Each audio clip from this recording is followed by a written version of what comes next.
but no whistle or anything there. So it will be Templeton to start things off for Pierre once again. The tough thing for the Pierre Governors so far here today as well is their midfield just hasn't been able to get up. So when their forwards do have an opportunity to push, they don't have anything to lay back on. As Watertown takes another shot, that one goes way wide. Might have just been a crossing attempt that went a little wonky. Yeah, you know, you can tell he's excited. He's getting in there. He's wanting to create dangerous opportunities. And that's a great way to be, but there's also a point of, you got to control it a little bit and give your team a chance to get that scoring opportunity, not he's trying to make a 30-yard pass in a 5-yard area. Throw into the near sideline, last touched by Jonah Schroll. So it'll be Pierre getting about 10 yards further upfield for this next throw in. That time the throw in heading towards center circle. Matthew Birch the first to touch it, and then a one touch from Carranza over to Luke McLaughlin. McLaughlin has it in the corner now, trying to get it back to Carranza, but it touches the foot of a Governor and goes off course. It is Watertown, though, with possession. Roselle George near the near sideline. Back over to Carranza, gets it through the legs of Everett Norton. But a Pierre defender just clearing it out. That's the smart play there when Watertown's building momentum. They've been dangerous when they get inside the defensive line. Yeah, Marty Blanchette made a good job there, just clearing the ball, getting it out for a throw-in. That's a long shot and just over the goal from the number 13 of Chase Thorson there. And we've seen Watertown a couple of times already today take those opportunities. That's another difference that you'll notice as Kason Bender checks back in, is that Watertown's much more comfortable taking those longer shots because they know what they can do on offense and how they can score. They've been very successful so far this season, scoring 16 goals just in their first 3 games. Yeah, their offense has been potent, and it's been, anyone who's watched them play a lot, which I have, I've coached a lot of these kids and know a lot of them well. They're a well organized team, but they love to go forward and score, and we've seen that so far this entire first half. Little bit of a tie up on the ground there. It's ruled in favor of the Governors, so it will be a free kick over into their offensive zone as we get going here, and another opportunity for Pierre. As that one's sent over, Caden Ahart's the closest Governor to it. However, it goes towards the far sideline, out of play, last touched by a Watertown arrow. So the throw in from Pierre, thrown in over to Jacoby LaRush. Now some footwork and the shot, long shot there, but saved by Owen Moeller. His second save of the day. I thought they were trying to get a long pass to Wyatt Martinmas, who seemed to have a good opportunity if he was able to get the ball. Yeah, I mean, Jacoby was putting the ball into a dangerous area, either a deflection, anything can happen when the ball's in that area. And, he's playing in that 6 role, and that's an area where, you're just trying to put dangerous balls in there, maybe take a shot from distance every now and then. And, you never know when you might catch the keeper off, not paying attention or off guard. Watertown going back the other way, down the far sideline. And now some substitutions coming into the game. It's Isaac Thorson once again, as well as Lucas Brandley. The first time we're seeing the senior defender Brandley into the game today. Matthew Birch comes back out. And it looks like Carranza is going to head to the bench for the first time today. Yeah, get a little break in. He's worked hard. He's put a lot of runs in there. Obviously he's been dangerous in the final third. So a little break and see what happens when he comes back in. Nothing but smiles as he heads towards the bench as well. I think he's happy with his performance so far. And there's nothing to be sad about as Watertown continuing to apply pressure. That's Jonah Schroll towards the far sideline. Pierre able to get it away just for a second. It was Holden Semler that had it. However, Watertown fights it back. Now trying to get it into the middle. Luke McLaughlin unable to get a shot off. And now the clear going forward. It's Martin Moss who was the closest Pierre Governor to it. However, he was unable to make anything of that attempt in his offensive zone. Now heading back towards the far sideline, it's Chase Thorson and the Watertown Arrows looking to get a clear of their own and jumpstart some offense, something we've seen them do well today. Yeah, that's where Pierre wishes Caden would have been on the end of that instead of Wyatt. Wyatt's, being a seventh grader going against a senior, he just isn't quite there yet. But as he gets older and more experienced, that ball is going to lead to some goals for him. Jonah Schroll had an opportunity and lost his footing on the grass here. Now coming back the other way, Ahart's the closest Governor to it. He's going to be challenged by Lucas Brandley, the defender. Ahart's looking to get by him. Brandley goes down, no whistle, but reinforcements show up as they head deep into the offensive zone. It will be out on a Watertown Arrow, so it looks like it's going to be a throw-in for the Pierre Governors coming up here. Just about 5 to 6 feet away from that corner. It's being thrown in by Ahart's.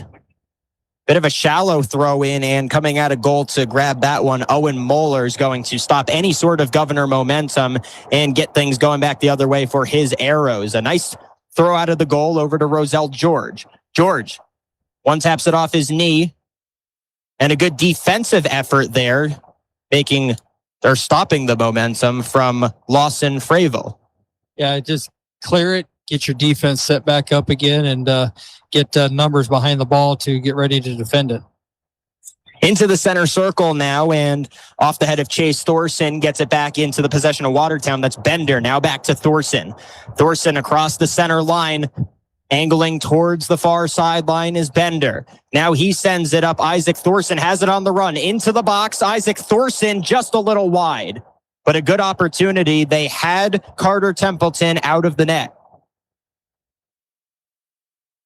Rowan gets to come in for Wyatt Martin Moss, 2 7th graders exchanging there. So Rowan's going to give the same kind of effort, same level as Wyatt did, which is it's fun to see these 7th graders getting a little bit of this experience. And it's so impressive too. Some of these 7th graders, you look at the ability that they have to have and some of the experience that they're getting up against the senior group that has a lot of these seniors that have played multiple years for Watertown and have started at the varsity level for multiple years. It's definitely tough now, but these are all lessons that come their junior, senior year of high school.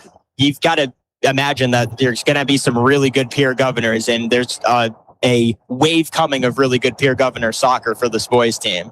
Yeah, there is. I mean, I coach that age group, the 7th and 6th graders, and for Pierre, and I can tell you there's a whole truckload of them coming, and they're all the future for Pierre Governor soccer is bright. There's a lot of youth coming, and there's a lot of good soccer players coming.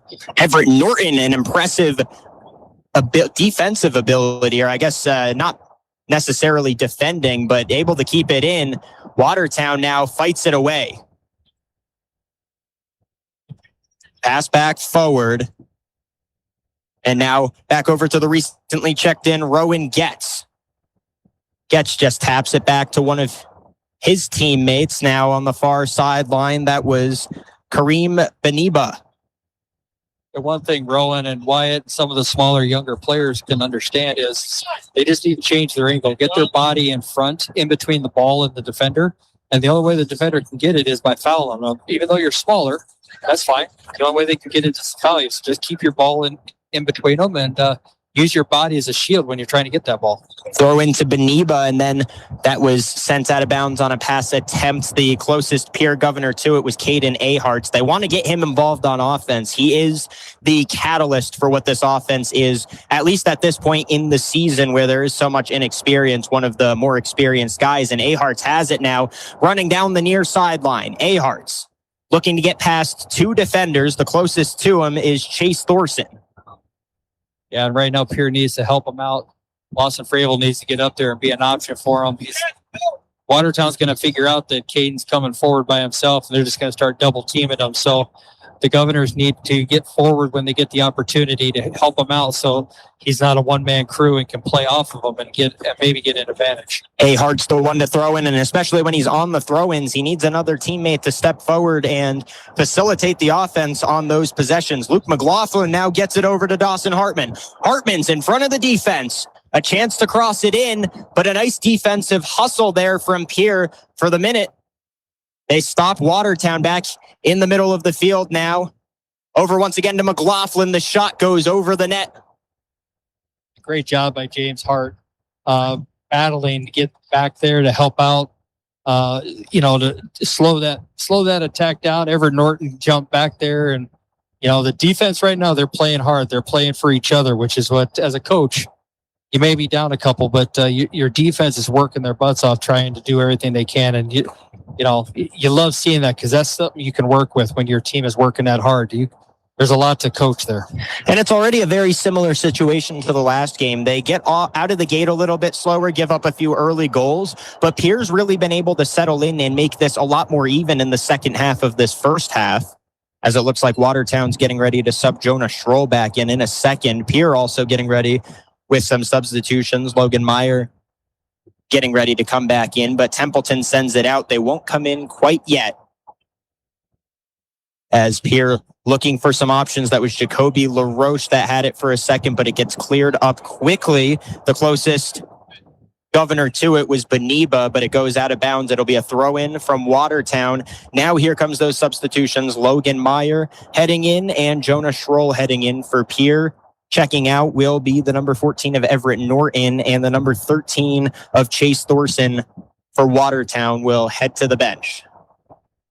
Yeah, it's a luxury for Watertown. They're subbing in seniors for seniors versus Pierre, right now. And that's something that's going to benefit Watertown as the season goes on. And for Pierre, they may be younger, but they're working hard. They're trying hard. As a soccer guy myself, when you see guys who are working hard, no matter what the score is, that puts a smile even on an old soccer coach's face. Yeah, it's always nice when you can sub in a senior and you see the other team subbing in a seventh grader. You have to like your odds. As McLaughlin looks to try to spin by a defender, he's unable to do so. Nice defense from Pierre once again as they continue to settle in. However, Jonah Schroll in the center now, and a shot taken, but Templeton is there, and no problem for him. No, Carter's going to take those kind of shots all day. If you want to keep shooting from 40 or 50 yards on him, he'll take those all day long and gobble them up. Carter has such a vision in net that I think Watertown's been so successful with those long shots so far, because they have been pretty accurate if Carter wasn't there. But Carter Templeton just able to get in the right place at the right time, and those shots aren't coming off too quickly, so it hasn't been any trouble for him yet, as McLaughlin trips one of the governors here. All smiles as he stands up. That's Jacoby LaRoche, who's going to get a free kick now, and a chance on the right side of midfield for Pierre to get some offense set up here. LaRoche is just going to tap it over to Logan Meyer. Meyer near side now gets it back over. LaRoche gets past McLaughlin, gets past Roselle George. LaRoche goes to Aharts. Aharts angling inside, looking for the cross, but it goes out of bounds. Another good opportunity for Pierre, just unable to capitalize when they get close to the net.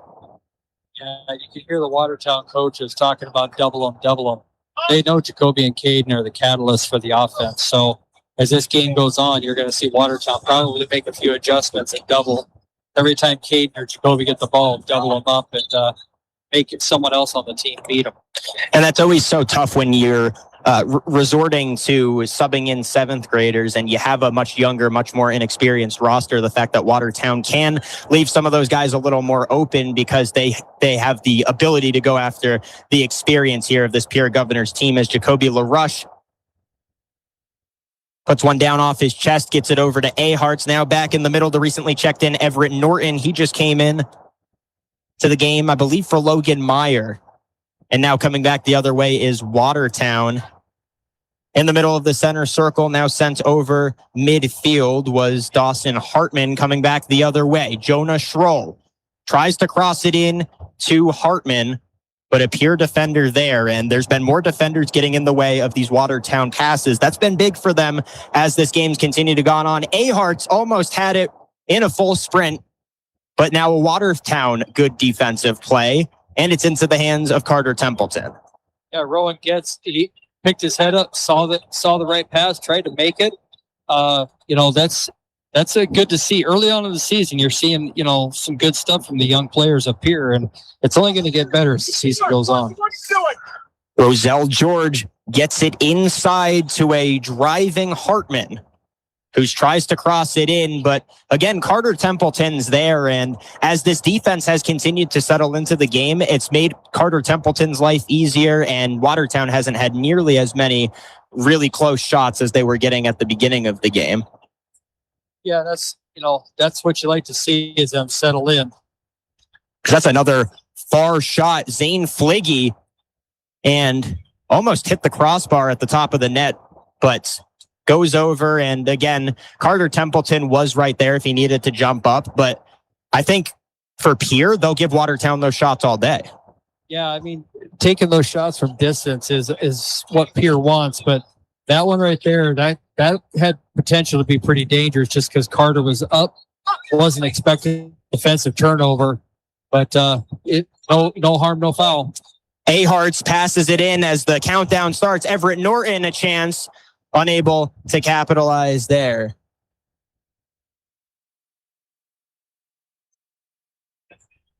And that is the end of the first half. We do not get the ball put back in play by Owen Moeller. So after one half here, 2-0, the Watertown lead. Both goals from Roher Carranza, who got this game started very fast and very well for Watertown. Since then, Pierce settled in, made it look definitely a little bit closer as we head to halftime. We'll take a 60-second break here on the River 92.7. When we get back, we'll get into our halftime coverage. I think we're just going to go into our coaches' interviews that we didn't get to play from the pregame show. Then we'll be back here for the second half. So 60 seconds here on the River 92.7. At Owyhee Federal Credit Union, we reinvest profits in you. We do this in the form of lower interest rates, higher dividends, and low to no fees. So come check us out or come in at 221 East Pleasant Drive in Pierre, because at Owyhee Federal Credit Union, we treat our members like they own the place because, well, they do. Owyhee Federal Credit Union. How do you turn your passion into your profession? Start by choosing Mitchell Technical College. Hands-on learning at the state's #1 tech school. Be career ready and in demand in 2 years with low tuition rates. Real preparation for real careers. Our purpose is to get you there. Get ready. Welcome back to the Owyhee Federal Credit Union Press Box. Owyhee Federal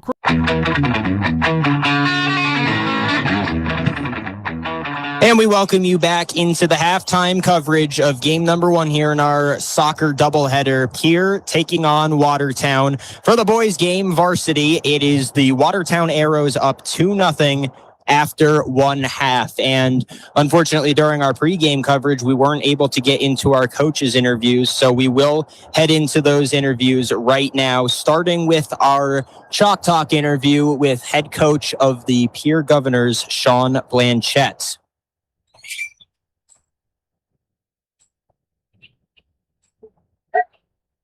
And now, Chalk Talk with Pierre head coach Sean Blanchette. Coach, a 5-0 loss in your first game of the season. What are you hoping to see as you move into the second game? Well, I hope our start is a little more focused. I think that was our issue yesterday. It was a slow start. I don't think we were prepared mentally for, the game to come at us that fast. Jefferson came out of the gate strong. And one of the things we talked about today at practice is that Watertown's going to come at us the same way. They've scored a lot of goals, and they're looking to score goals. So absorbing those first few minutes of the game and then settling in without conceding a goal will be huge for us. So we have to be very from the start tomorrow. And you mentioned settling in. What does settling in look like against a really tough Watertown team? Yeah, I think that's just being, a little more solid and connected and compact on defense. And then when we get the ball, making that effort to keep it for longer stretches and connecting more passes.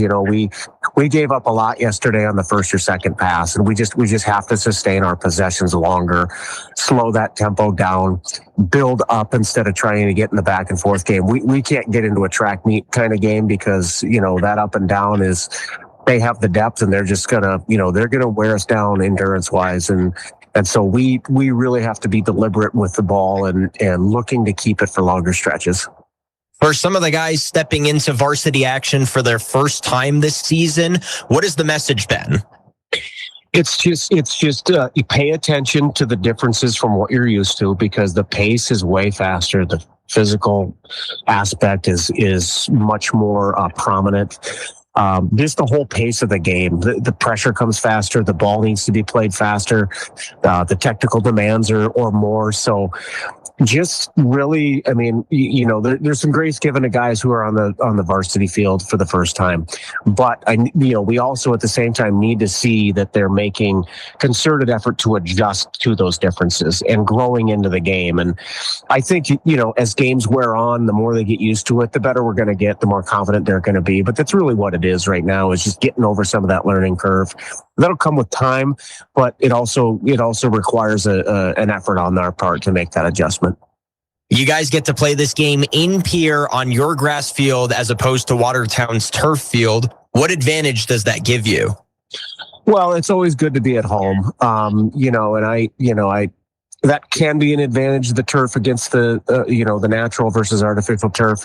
It certainly didn't play to an advantage for us yesterday, because Jefferson also practices and plays on turf. But, we'll just see. I think it's probably more due to the atmosphere, and hopefully we have a good loud crowd tomorrow with our section.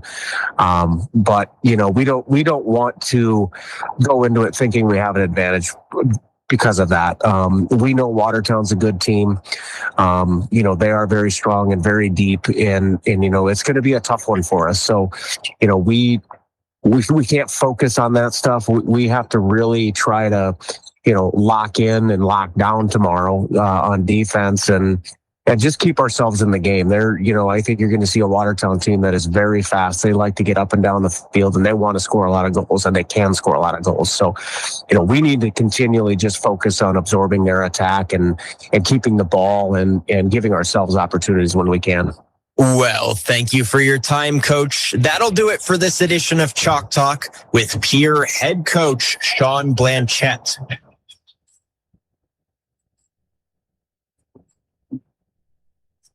As we continue through our Wealth Partners Ameriprise Financial Halftime, we'll get right into our opposing bench interview with head coach of the Watertown Arrows, Jesse Hauk.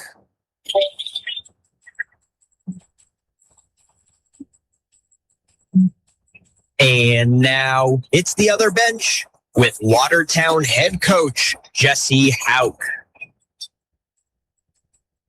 Coach, you guys have gotten your season off to a 3-0 start. What's been your impression so far on how this team has started? Very impressed.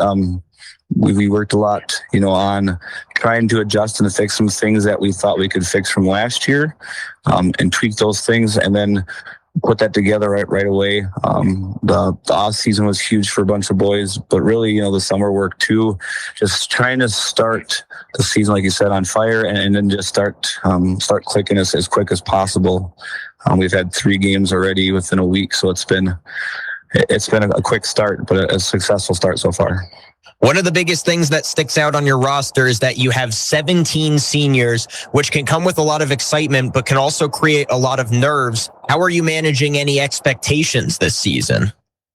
I think the big thing is, our season-ending meetings last year going into this, that was the discussion was, boys, we know what we have coming back. We know what expectations are for ourselves, but also outside of our program. And those guys took it and ran it all off season. They knew that this is what we were building for, and that's what, the aim was. So that the focus, kind of changed, and it was we know what we think we're capable of. We know what the expectations, seeing that roster is going to be from the outside. And we said, we're going to get the best shot from every team. And we know that we have to do it together. top to bottom, and everyone's got to be ready to do their job. Doesn't matter, if you're starting or not. And then once again, having that roster getting bigger, faster, stronger, has helped. So, but once again, it's you got to put together on the field, and so far we've been able to do that. Coach, you mentioned to me wanting to build a defensive identity this season. How do you continue to try and build upon that? I think, one part of it is continuing to challenge the boys, if it's, in practice or games. Having a solid group in depth, there's always competition at practice, which I think is also huge to keep them kind of the focus there. Game film, discussion pieces, and just trying to challenge them different ways as we get, through the season. It does kind of become a grind, and, just trying to keep that focus with them. And just constantly communicating with our guys, expressing that defense isn't just the goal in the back end. It is the whole entire group. And if someone's not doing their job defensively, it's going to show and it makes a difference. So they've been able to run with that, from top to bottom, and just know that, guys, it's if we can play solid defense, we always gives ourselves a chance. With a long drive to an away game, how do you get off the bus ready to go? That's what we talked about, too, is we know that the first main road game, we made this trip last year. It's nice that we're having this trip, I said before, before school, because it is a hard day if you go to school and then you get on the bus and then you have to come off and play. It's not an easy trip. I know those guys, do the same when they leave. It's tough. I think having veterans and a veteran group helps. To the point where they know the warm up and they know where they need to be, getting that headspace on the bus on the way. And then when we get on the field, it's time to go. That's as you get older and these guys mature and do it together over and over and over again, that helps. But once again, we still have to go out there and play. And like I said, it's an ESD game, and they're always tough. It doesn't matter where, especially on the road. They're never easy, and we understand that too. Well, thank you for your time, Coach. That'll do it for this edition of The Other Bench with Watertown head coach Jesse Hauk.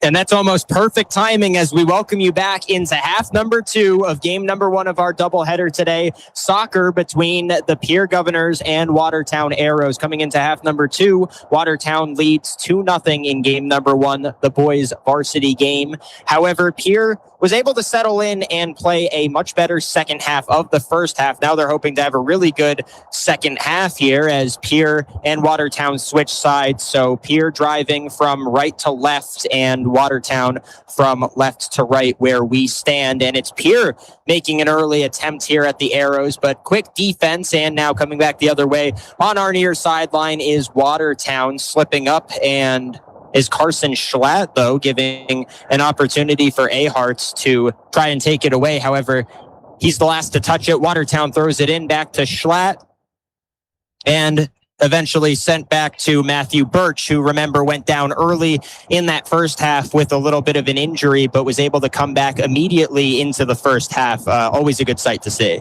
Yeah, it was. And for Carson Schlatt, this is Carson's first field experience of the day here. And as potent as the Watertown offense has been, one of their best players on the field didn't play the first half. He's now playing the second half in Carson Schlatt. So it'll be interesting to see what they do now with Carson out there.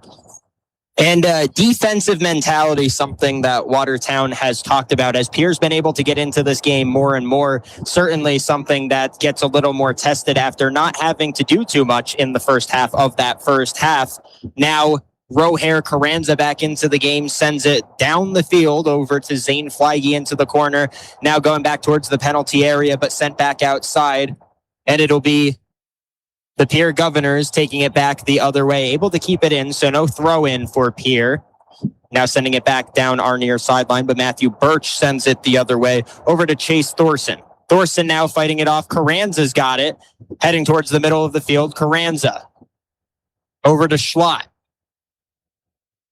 Thought now sends it towards the far sideline. Ethan Rammel back in, sends it up now back towards Schlatt, and he'll take it over midfield and send it all the way back to Owen Moeller for a hard reset.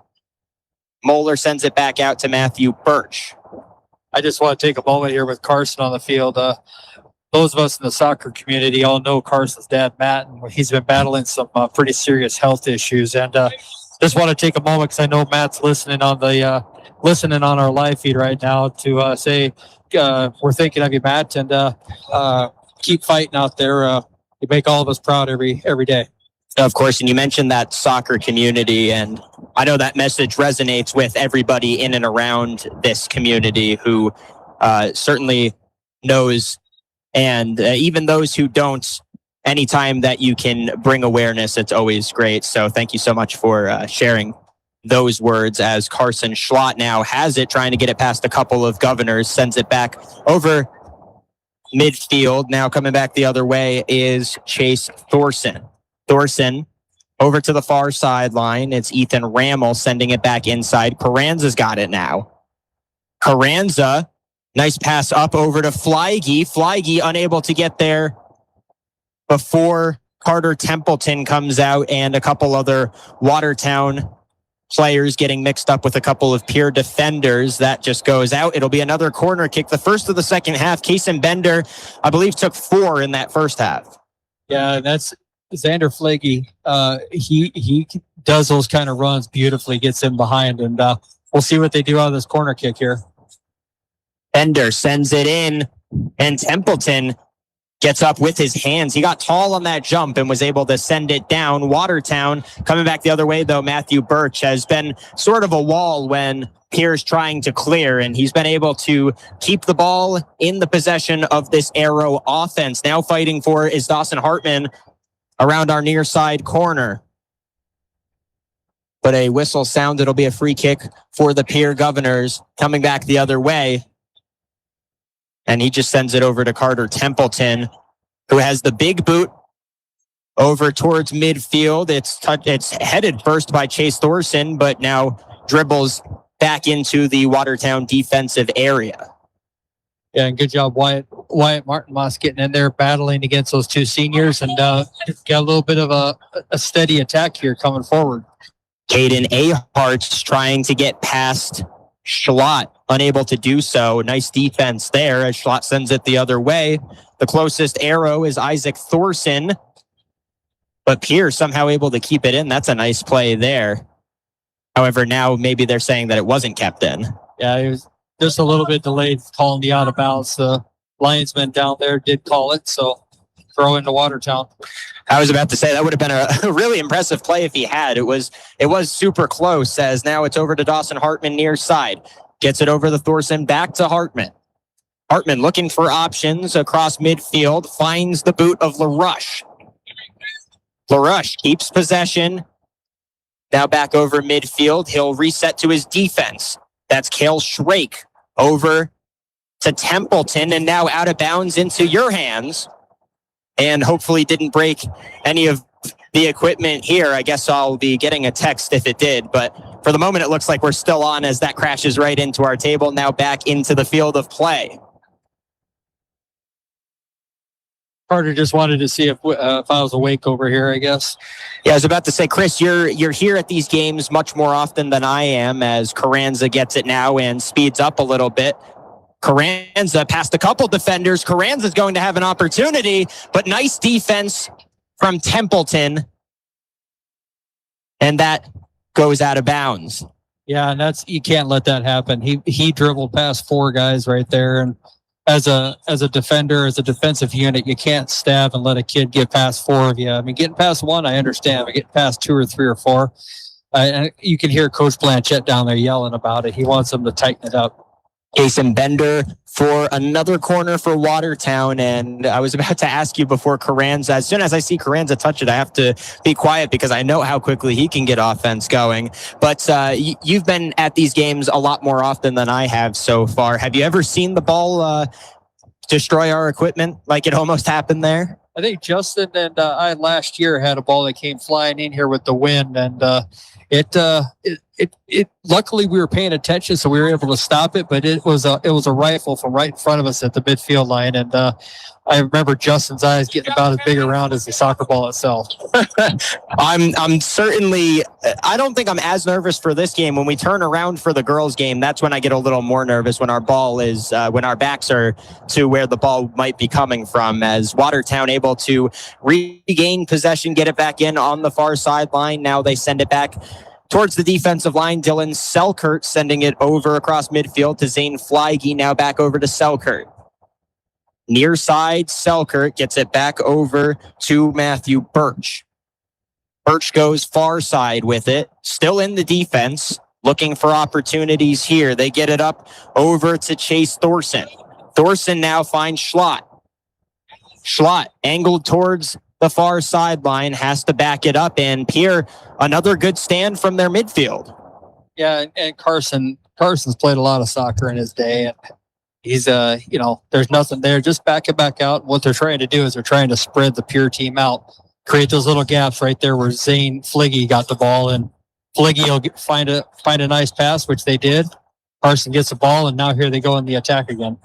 That's Schlott, and just like you described it, it happened. However, right time, right place, or right place, right time, I should say, for the Pierre defender there. However, here comes Rohair Carranza. He gets around Holden Semler.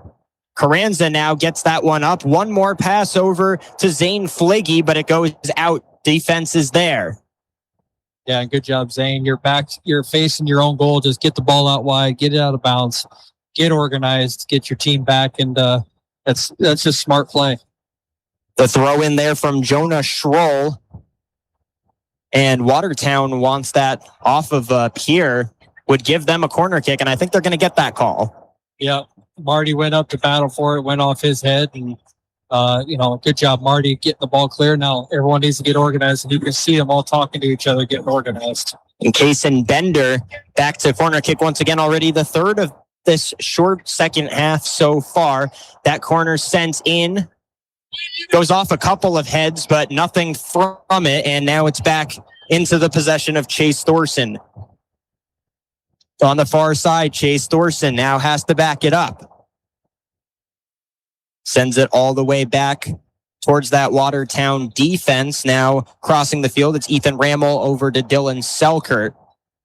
Matthew Birch pointing out some of his teammates. That one's going to be last touched by LaRush. So it will be, or not LaRush, excuse me. That was Kareem Beniba last to touch it. Still, it will be Watertown to send it back in.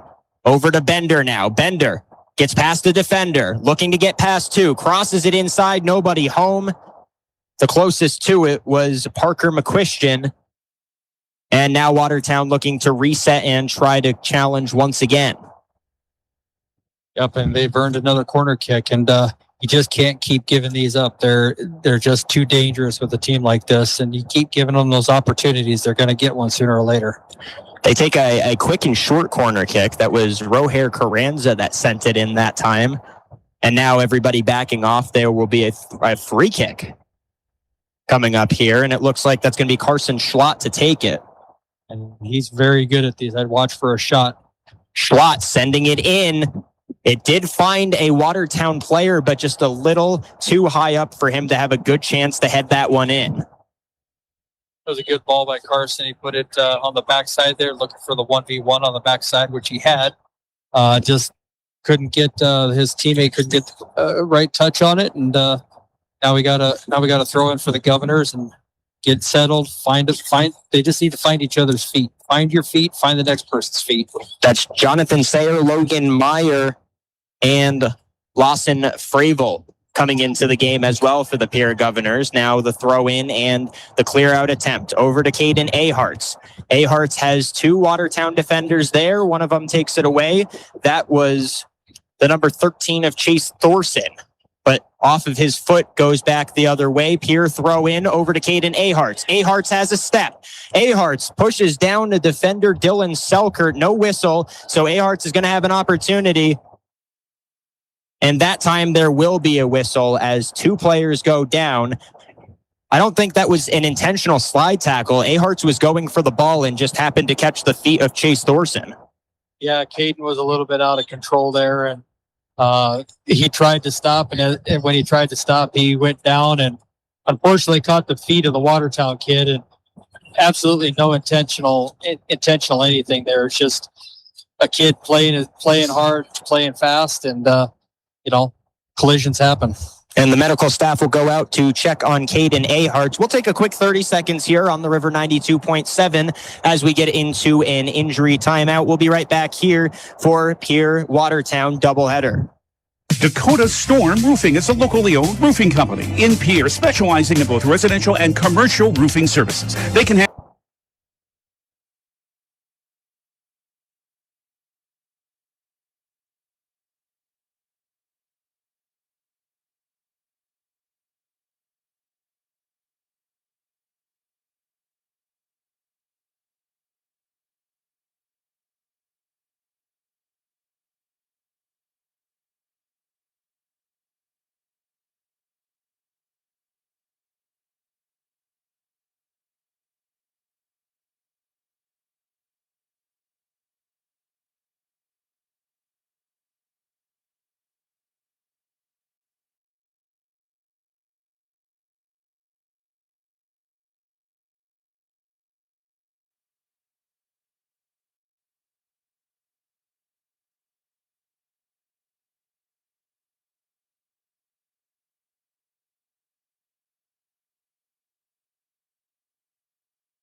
about 30 feet up now, lands back down, and it still hasn't really touched the ground for more than a bounce here. Now it's finally reset by the number 12 of Dawson Hartman, heading towards the near sideline, and it's just going to go out.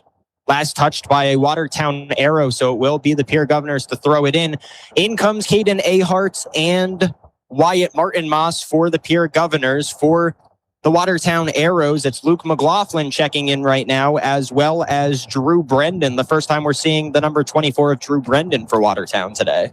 Yeah, Drew Brendan is a good player for Watertown. Plays on their JV squad and our varsity, and that gives them some good minutes off the bench. And it looks like just as they were checking in, we're going to get to our hydration break, I believe, here for the second half. So we'll take another 30 seconds here on the River 92.7. We thank everybody so much for tuning in to our soccer doubleheader action hydration break.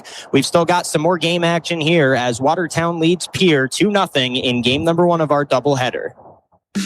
Wow, Bill, you're walking so much better. What did you do? Well, I got so tired of the pain and nearly fell. And one of my friends recommended physical therapy at Winter Physical Therapy. And you know what? My back also stopped hurting. Huh. So how did you get started? My doctor wrote me a referral, but that's not always needed. Turns out you always have a choice where you want to go. So why did you choose Winter Physical Therapy? I love to support our locally owned small businesses, and quite frankly, they give great personalized care. Winter Physical Therapy. Exceptional care. At Dakota. Welcome back to the Owyhee Federal Credit Union Press Box. Owyhee. And we welcome you back into game number 1 of our doubleheader action here today. Pierre boys varsity taking on Watertown boys varsity. Watertown leads 2-0 as we head out of our hydration break here in just a second.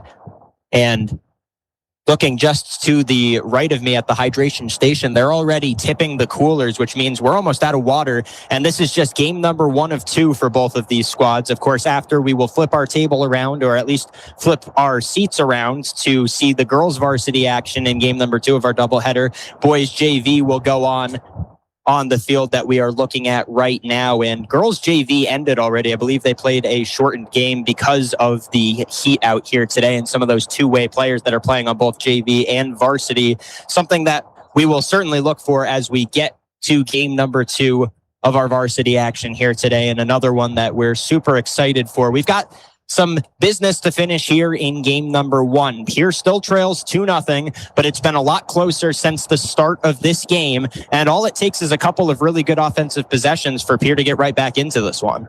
They've played a solid game. Watertown has had their attacks and they've had some opportunities, but other than maybe 1 or 2, it hasn't been that dangerous. And it's the Governors, you're starting to see them settle in a little bit more, but now comes the end of the game where 2 days ago against Jefferson, the short bench came into play with the tired legs, and those last 10, 15 minutes of the game really showed on the Governors. And we'll see if the conditioning is a little bit better here for this game and they're able to finish this game out strong. It certainly did. That's going to be the test here as we get towards the end of this game. That's out off of a Watertown player on the far sideline. So it will be Pierre to throw it back in, trying to get something going here. Everett Norton, or that might have been Parker McQuistion throwing it in on the far sideline. Now over to Jonathan Sayer, the closest Pierre Governor to it. Sayer trying to run down the number 12 of Dawson Hartman, who sends it out of play over towards the Watertown bench. So it will be Pierre to throw it in. It's Jonathan Sayer once again. He gets it over to Marty Blanchette. Blanchette now sending that one back over midfield. James Hart now goes the other way. Far side, looking to challenge are the Governors. And Watertown, again with that defense, has just been really sound so far today. However, Pierre able to get possession once again. Looking to get past now is McQuistion. Parker McQuistion gets it taken away. Watertown sends it out of play. It'll be another throw in for the Governors.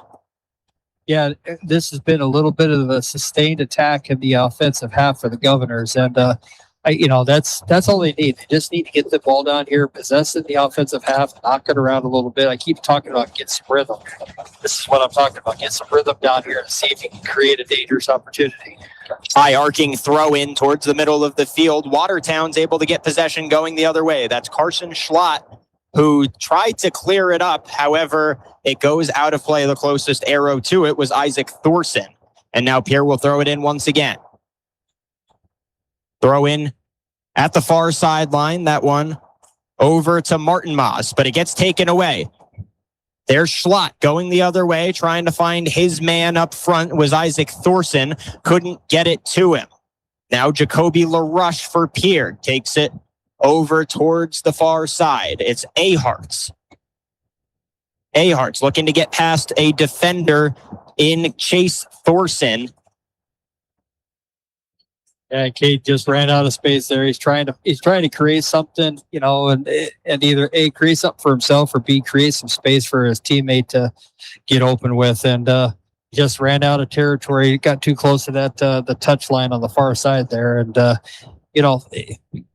effort's there. You can't definitely can't say they're not trying to create some opportunities. They just haven't gotten lucky yet.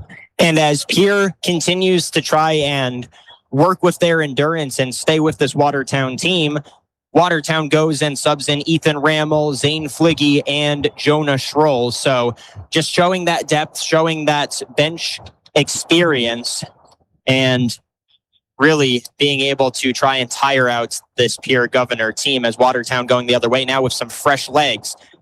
Going up front, crossing inside and sent over the net. I believe last touched by a Governor, though. That was a nice drive from Fliggy, who just checked into the game, though.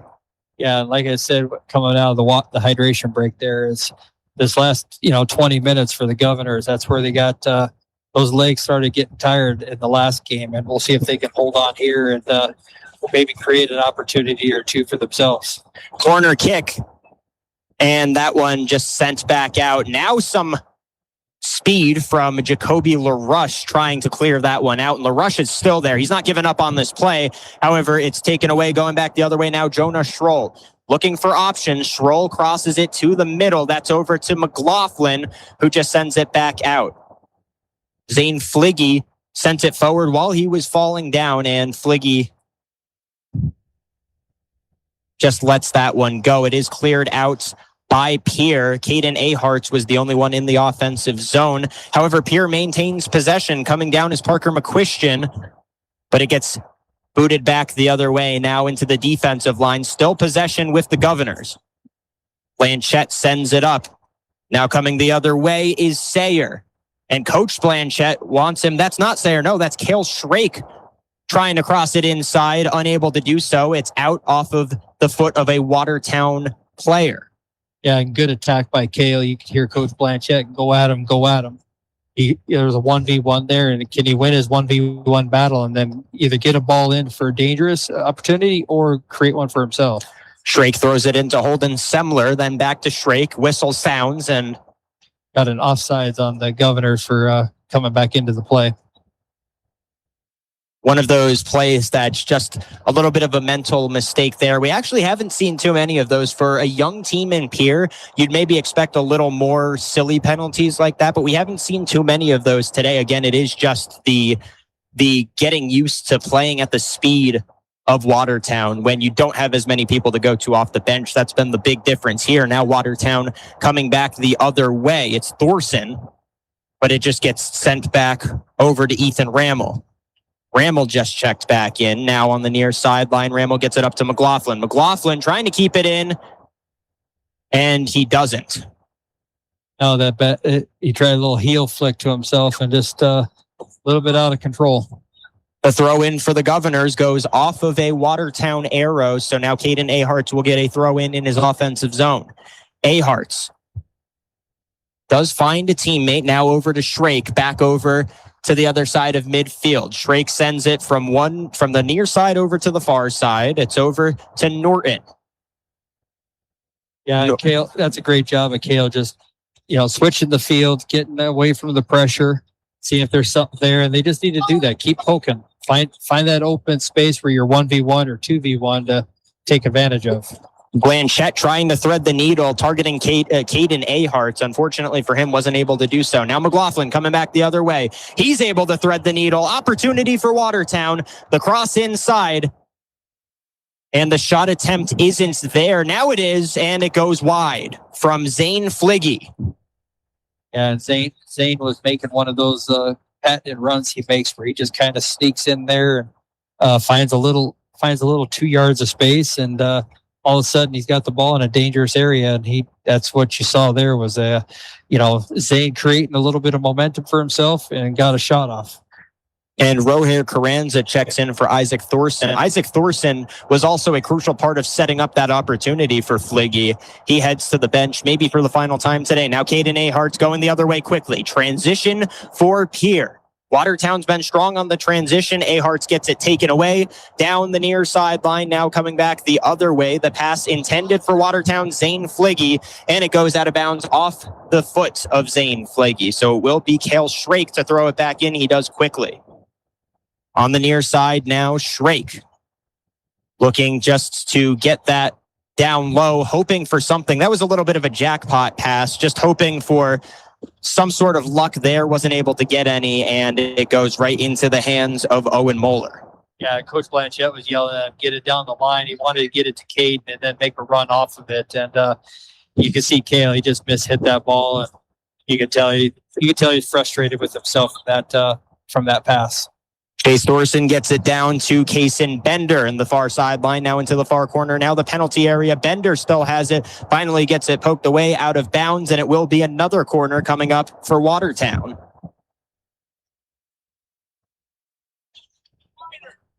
And I don't know. I haven't been keeping track, but I'm guessing this is number 7 or 8 on the corner kicks for the. I believe this is number 4 for the second half, so it would be number 8 for the game. And that's 8 for Watertown. Have we seen one for Pierre yet? I don't believe we have. So they're winning the corner kick game. Roher Carranza now looking to get past a couple defenders, unable to do so. And you have to hold your breath when Carranza has an opportunity like that. We've already seen him score in 2 opportunities like that. Yeah, he's showing the ability that when that ball is on his feet, it's stuck to him like glue, and he made some guys miss. So you definitely need to just stay in front of him. Watertown, the crossover, and a good play from Carter Templeton.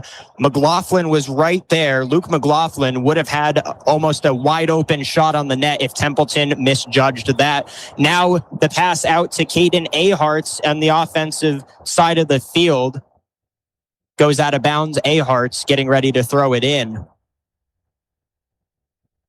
And now he won't be the one to throw it in. It will be a Pierre Governor, though. It's going to be Cale Shrake getting set for the throw-in. Yeah, and Cade dropped it because he wants more guys up there instead of just him. And you give the time for all your guys to get forward and create maybe a few more opportunities. Shrake throws it into Aharts. And there was a collision. Going down is Luke McLaughlin, but it looks like he'll be able to hopefully get up under his own power. However, the cart is going out there. That was a mid-air collision. And that's not Luke McLaughlin, excuse me. That was a defender down there for the Watertown Arrows. It's like Matt Birch again. Matt Birch. Yep. Another one where he does eventually stand up. He's able to walk under his own power. And he'll come off maybe for the rest of this game with time winding down here. Dylan Selkert heading into the game. And it looks like Dawson Hartman getting ready to sub in as well here.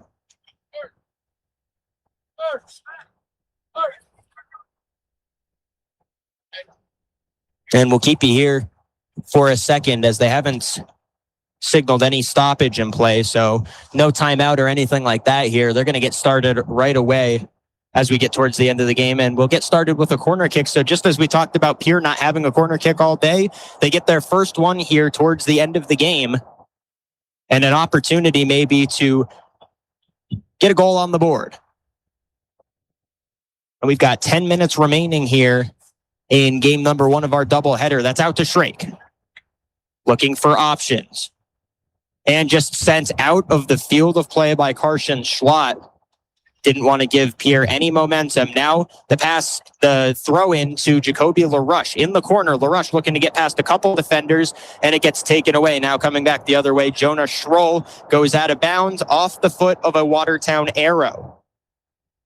Yeah, the Governors right now, you can see they're pushing forward. They want to get a goal. They want to make this last 10 minutes difficult on them. And free kicks like this are only going to help them. Jacoby LaRush getting set to throw it in. Still on the near sideline. No, it's going to be a free kick here. Right near the near sideline. You can hear Coach Blanchette yelling at patience. He wants to get all of his numbers in there. LaRush. Essentially a corner kick there. But it's saved by Moeller. And Owen Moeller hasn't been challenged a ton, especially on plays like that today, but stays ready even here towards the end of the game. Now Watertown looking to transition quickly. In the middle of the field in their offensive zone, they get it to Rohair Carranza, trying to get past that defense, and Carranza has a collision with James Hart. Both of them go down. James Hart's up right away. Carranza is slower to get up, but looks like he will get up under his own power. Yeah, that's just, good job by James Hart. He's put his body in the way to make sure he slowed down Carranza, and Carranza threw the foul. And now it's a very, very dangerous opportunity from about 20 yards out. And this is going to be, I'm guessing, Carson Schlatt's going to want to take a look at this if he can, or is Carranza going to walk him off? It looks like Carranza's going to walk him off of it. And Rohair Carranza, you always think about the chance for a hat trick. That one just goes wide right. But he took his shot. And Rohair Carranza, we were talking about it all the way at the beginning of the game, his chance to potentially get a hat trick here today. It doesn't come on that attempt, as Pierre's been able to lock down. He hasn't had as many attempts so far. Dawson Hartman now gets it back to Zane Fliggy. Over to Jonah Schroll near sideline, finds Carranza. Tries to get it past the defender, but nice defense there in the middle of the field from LaRush. And Pierre will reset back to Carter Templeton, who just boots it in the direction of the far sideline over to Wyatt Martinmas. Fight for possession now, and it looks like Thorson's going to have a chance for it as a whistle sounds. Yeah, I have a question. Just got a little handsy there and pushed, and Blair's been the referee has been pretty consistent this whole game about that. The push in the back. He's called it both ways this entire game. So good attack, forwarded there a little bit, but it's still there. And an opportunity there, a sort of an uncharacteristic pass that Wyatt Martinmas almost took and had an opportunity to shoot on goal. Instead, Watertown's able to adjust quickly, but you don't see many mental lapses like that from the defense, where it was just Dylan Selkert attempting a pass that we don't typically see. Yeah, that was an uncharacteristic mistake right there. And Coach Houck over here, you could tell that frustrated him. They're winning this game 2-0, and he's done a lot of hitting his hat on his knee because he wants better from his team. Coming back the other way, it's Dawson Hartman down the far sideline into the penalty area. Rohair Carranza, and it's saved by Carter Templeton. Templeton got a hand on it the first time. It bounced off the crossbar, and Rohair Carranza almost walked it in, but Carter Templeton able to reset quickly and save the potential third goal from Watertown. We've seen some nice plays from him today. None quite as good as that. Just the ability to keep his head mentally in that play after the first save. And we haven't seen too many second chance opportunities like that from Watertown, even though their offense has been flashy so far here today. Now trying to get something going on offense again down the far sideline. It's Kaysen Bender, but it goes out of play. Yeah, a good. There's been a lot of, for this game here, we haven't really talked about it. There's been a lot of good things that Coach Blanchette can take out of it. Obviously, there's been some things still need to work on, but unfortunately, the way the schedule is set up for the boys, they're not going to have a lot of time to work on it. But there's a lot of good stuff he can take out of this game with only 1 day of practice between these two games. He's got 1 day of practice between the next two, fix a few more things, and maybe get that first goal and first W of the season. if they don't get the goal here in this game. Yeah, and I mean it's super tough for here because you look at Watertown and what they've been able to do so far. A 2-0 loss, I think, is still a positive result for this Pierre team that is much younger than them, has a much less depth than them. But the fact that they've been able to outscore their opponents so far 16-1 on the season, and you've been able to hold them to 2 goals, and it's been a very successful game for Pierre, all things considered, especially after that short beginning period where Roher Carranza was able to put in a couple of goals as Dawson Hartman went down, able to get up under his own power before the injury cart even gets there. So we'll keep it right here as Luke McLaughlin comes back in and Drew Brendan come back in for the Arrows. Yeah, it's just Caden and the Watertown player going for the ball for each other, and collision happened, and just 2 kids going playing hard soccer. The throw in now and an opportunity early for Kareem Beniba.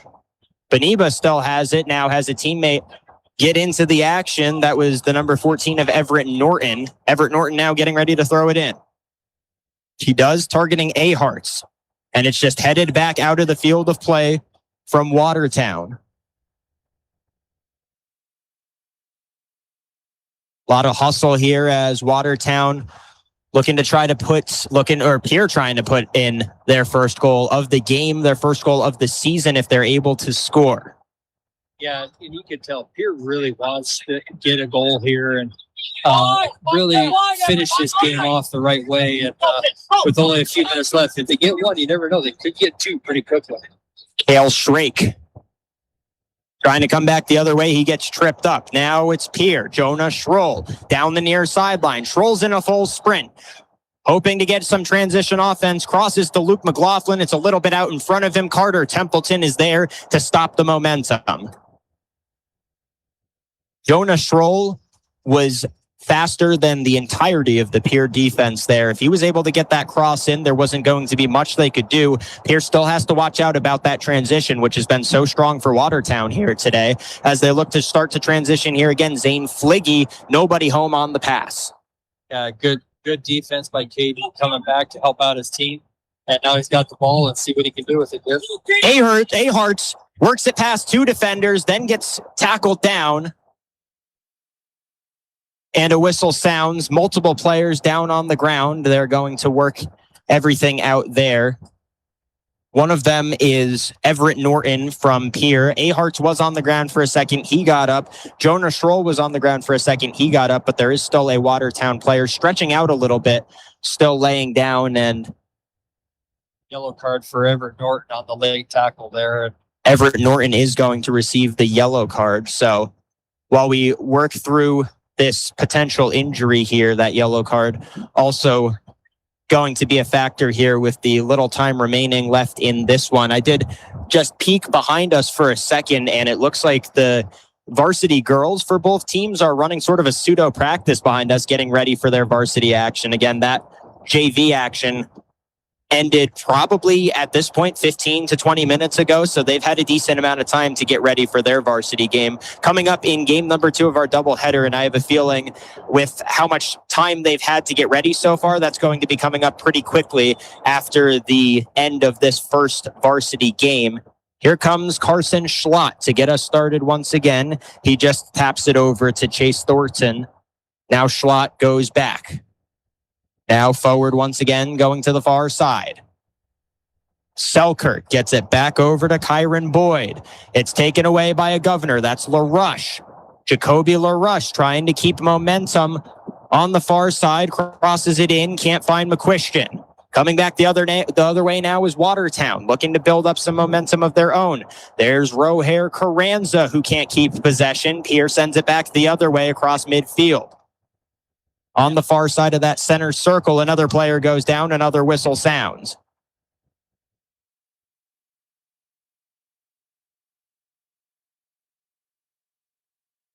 And I think both me and you ran into the same issue there. Unfortunately, one of the subs was sort of right in front of that play. So yeah, there was a foul behind the play, and the ref Blair Scholar didn't quite like it, so he gave a yellow card to Parker for the late foul. And that's the same yellow card that Everett got over here. So again, consistency is key when you're out there refereeing these games. And Everett Norton checks back into the game. Watertown on offense, though. There's Rohair Carranza. Wants his third, but he's going to try to find Luke McLaughlin, unable to do so. Good defense. McLaughlin's trying to steal it away. Unable to do so. Now the pass attempt to Aharts. That was from Logan Meyer. Logan Meyer couldn't get it there. It gets back to Logan Meyer. That was from LaRush. Meyer now near side finds Aharts, but it gets through his feet and the feet of Ethan Rammel. And they almost send that one into our tent here in between the two fields at PILC Soccer Complex in Pierre, South Dakota. Now coming the other way is Watertown, but nobody home in their offensive zone. However, the ball goes out off the foot of a Governor, so it will be thrown in by the Arrows, and they'll let Jonah Schroll throw it in, so their offense can get set. Yeah, Watertown right now is looking at the clock, and they're just going to, salt away these last few minutes here and finish out the game with a clean sheet and a W on the road. A hard-fought W. Governors put up a great fight for this game. The Governors absolutely did, and we'll have a little bit of time, I think, to get into it after the game's over, but it's certainly been some positives for Pierre as they count down, and that'll do it for game number 1 of the doubleheader. 2-0. Watertown gets the win, and it was Rohair Carranza. Both goals within the first 10 to 15 minutes of the first half of this one. That is all they needed. Pierre certainly put up a good effort of their own. Unfortunately, just were not able to take down this experienced senior group of Watertown. We'll take 60 seconds here on the River 92.7. When we come back, we'll get quickly into our pregame coverage of varsity action number 2 of this doubleheader, which looks like it's going to get started pretty quickly as we get through the handshake line here. This is doubleheader soccer, Pierre and Watertown, the girls game, coming up after 60 seconds. At Behavioral Health, we offer comprehensive mental health services, including medication management. With offices in Pierre and Winter, we provide in-person and telehealth appointments to fit your schedule. Whether you're managing anxiety, depression, stress, or other concerns, our compassionate team is here to help. We are currently accepting new clients, so take the first step for better mental health today. Call Dakota Behavioral Health at 605-702-6769 or visit dakotabh.com to schedule your appointment.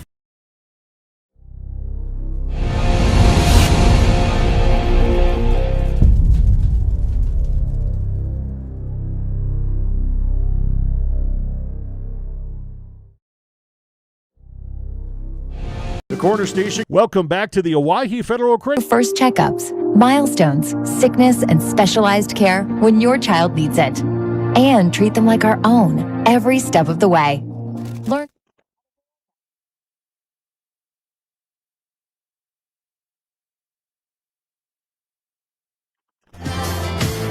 And we welcome you back into the River 92.7 for game number 2 of our doubleheader action here today. Pierre taking on Watertown. In our boys action, Watertown got the 2-0 win. It was 2 goals from Rohair Carranza. That's your final score on the Gales Gas Service scoreboard here from game number 1. And game number 2 going to get started sooner rather than later. Watertown's already in a huddle. The Pierre Governors are still running a little pseudo practice here. Matthew Giavoni here with Chris Darian. Chris, as somebody that's a little more familiar with the inner workings of this Pierre girls soccer team, this is a team with a lot of, even though they're young, no seniors, a team with a lot of expectations coming into the season. Yeah, like I said the last game, I fully expect that Pierre will be in the final game this year. I consider them one of the top 2 or 3 best teams in the state this year. I think that they have the potential to be a team that could go all the way and win the whole thing. But you got to win these games, and this game right here is going to be a great test for them. The Watertown Arrows are going to bring a level of physicality, a level of speed. Probably one of the best players in the state, Katie Fisher, will be playing on the Watertown team coming out of the midfield. She's a very strong, tall, physical, athletic player. And it's going to be a good test for a good early to really see, where they're at. Jefferson gave them a few fits, but nothing like I believe the Arrows are going to give them. And this game is going to be won by Pierre.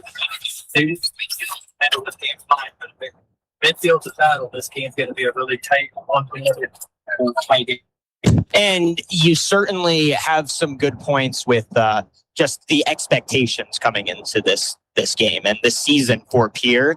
For Watertown, it's a team that maybe doesn't have state championship expectations. And it's always funny to say that because, again, Pierre doesn't have any seniors. So saying we think we're going to win the state championships, not always something that you would expect for a team like that. For Watertown, the story of this game and the story of this season is going to be the unity. This team has better unity maybe than you'll see in any other team in the entire state. Well, yeah, these girls all play together year round. They also play with some different teams. You've got this is going to be one of the rare games in this year where Pierre has a lot of girls who made some runs this summer and played in regional and national championships, and they're not going to run into too many teams who have the same amount of experience in playing at that level as they do. But in this team here from Watertown, they're going to run into that because Watertown has several players who, on their own rights with their own club teams, made those runs and won at nationals and won a national championship, including several girls on the Watertown team who are teammates with the girls from Watertown. So this is going to be a fun game to watch in all aspects. And there's a meeting going on right now with today's officials for game number 2. We do have those somewhere in this jumbled mess of papers. Here we go. Our officials for game number 2. This brought to you by the South Dakota Office of Highway Safety. That is going to be Doug Lutz, David Grantham, and Guy McNeely. I was told that I could either go Lutz or Lutz. I don't even think he knows for sure what he wants people to go by.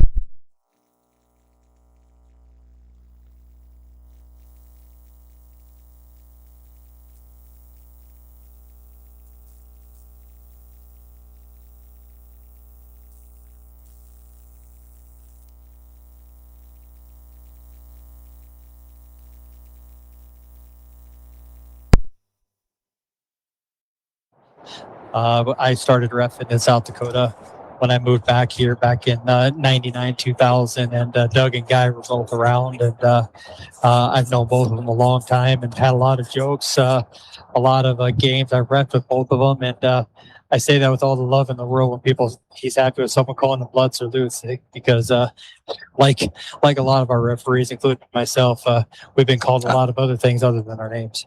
Of course, and I don't get a chance to say this necessarily every game, but it's always nice just to say thank you to the officials, because I think a lot of people take what they do for granted at the high school level. These officials, some mistakes that they make are treated as if they just cost the team the Super Bowl with the way some people would react. So I think it's always nice to give thanks to all of the different officials that make these games that make all these games possible and that make situations like this so worth it. And it's always just important to remember that at the end of the day, we are all human, and it is high school sports.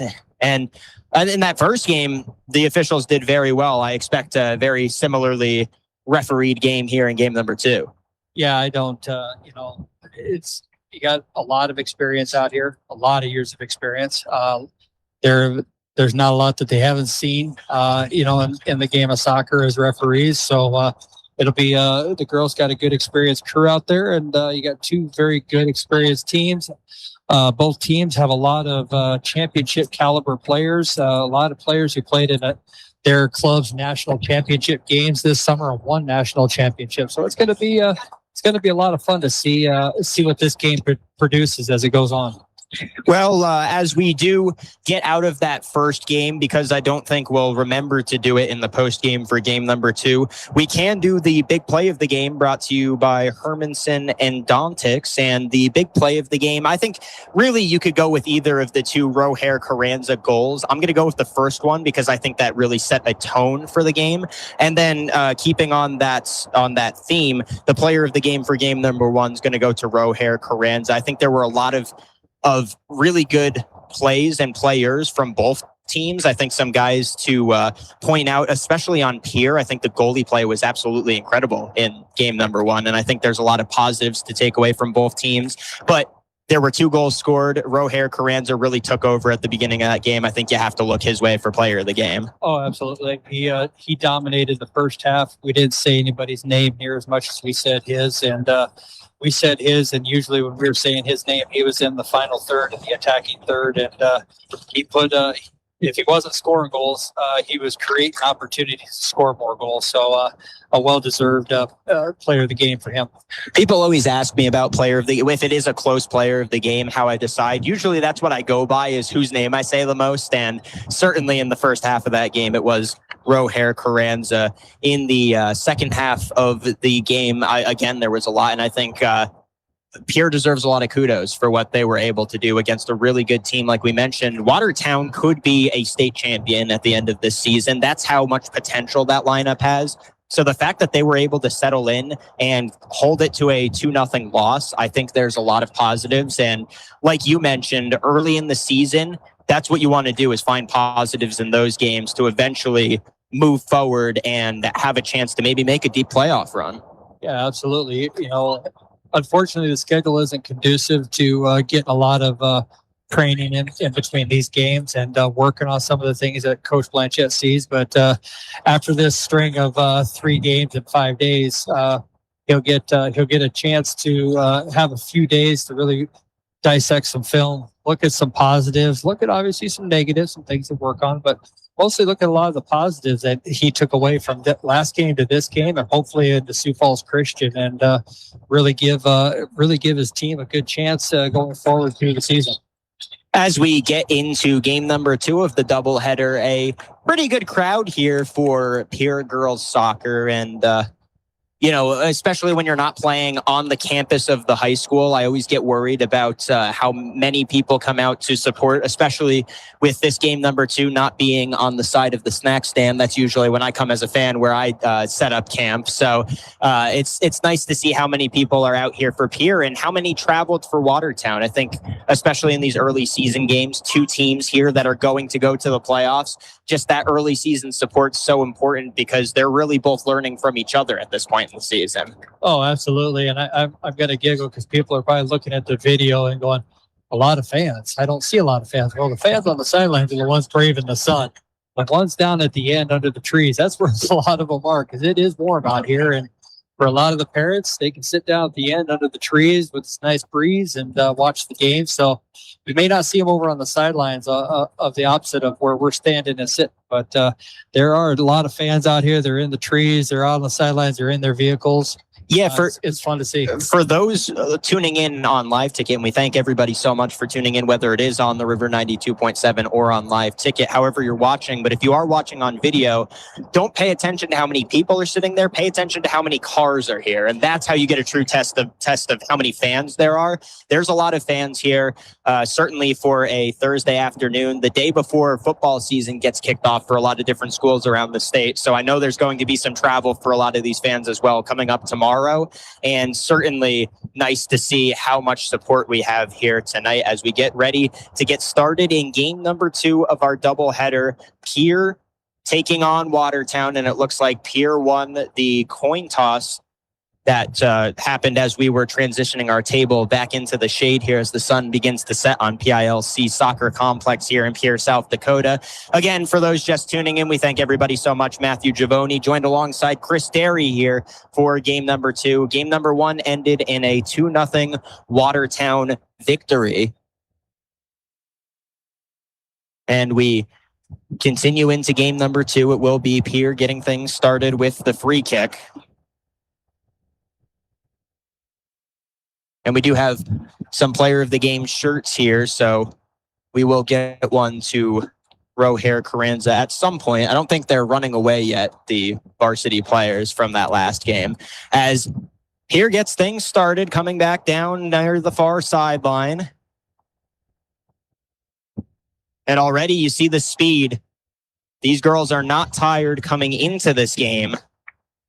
They've had some time to rest, even those who are going to be coming off the bench that might have gotten some playing time in the JV game. They've certainly had time to rest, certainly had time to get ready for the beginning of this game. And an early corner kick coming up for the Pierre Governors. It's Ivy Flottmeyer getting set to take it in the corner. Or Flottmeyer. Yeah, she has a really good corner kick. It's a dangerous corner kick, as we just saw right there, almost in the back post. Yeah, she almost put that into the corner of the net herself. That was impressive. Unfortunately for her, just goes a little too tall for anybody to have a chance to head it. And now it will be sent back the other way. That's Madison Engstead. She's been working her butt off to have a great season. That's what Coach Elverud told me when we talked earlier this week. But immediately taken away, possession back in Pierre's possession. However, it's a clear attempt from Watertown. Now in the center circle, back over midfield. All the way over to Emlyn Swanson, who sends it back the other way across midfield once again, but goes out of bounds across the far sideline. It will be Watertown to throw it back in. Yeah, you're already seeing both teams here trying to get a little bit of their personality in this game and see what they can produce out there on the field. And that's what the first 5 to 10 minutes of this game are expected to be, as a feeling out process. Pierre certainly wants to attack early here. They've done so on that far sideline. That's Aubrey Fisher, who's had a couple of runs down the sideline, but possession goes back in Watertown's direction. Physical play for the ball, and now taking it back the other way is Katie Fisher. Katie Fisher tries to get it up towards one of her strikers, but it just goes back to Emlyn Swanson, who sends it out of bounds. It will be thrown in by Watertown. Another opportunity to get something going here on offense. It's Ava Meyer. She's starting in place of the injured Chloe Landmark. Thankfully, not a long-term injury, but Chloe Landmark will not be able to play here today. Usually a starter for Watertown has to sit out, and Ava Meyer being asked to step in a tough game against the Pierre Governors. Watertown now going back the other way, trying to get it into the penalty area, but a little too far out in front of Claire Schockenmeyer. And Pierre's able to keep it in on the near sideline towards the corner. Watertown now switches possession over. Katie Fisher looking for options. Fisher still has it, shoots, but that goes way wide, and it will be back in the possession of Pierre. And that's what you got to watch out for with Katie. Katie is going to give you those kind of shots from distance. She's got the leg to do it. She's got the accuracy to do it. She's a goal scorer at heart. She's going to make those shots dangerous. Back into the possession of Pierre. The Governors now take it over midfield. Coming back the other way, they tried to clear it up to Lexi Hilmer, who might have had a lane. She's unable to get sole possession, and Madison Engstead comes all the way out towards the edge of the penalty area in order to get a hold of that one. Stop the Pierre momentum, now coming back the other way. Near the far sideline, but it goes out of bounds off the leg of an arrow. So it will be the Pierre Governors with a throw-in in their offensive side of the field. Yeah, Bo Meidinger, number 8 for Watertown over there, was she just ran out a little bit of a space, and Lexi Hilmer pressured her, gave her a little bit of pressure, and turned the ball over. Now we're back in the attack for the Governors. Lexi Hilmer's come out of the gate with a lot of intensity so far. Heads that one again, but into the possession of Watertown, now cleared back the other way, and a fan got it. So it will be Pierre to throw it back in. Yeah, and you're seeing a little bit of what the Governors want to do. They want to force the issue a little bit, and this is where Pierre has to be worried, is on the counterattack, because number 3 for Watertown, Sophia Gallardo, she is a deadly goal scorer, and given the opportunity, she's gonna be dangerous up there for Josephine Wirtz. There was a little bit of a misstep from Berkeley Fliggy after she ran into a Pierre player. She's able to shake that off, but that switches possession over. However, there is a free kick now for Watertown. Coming back the other way, it's taken by Ariana Snyder. and sent back over midfield. There's Snyder once again,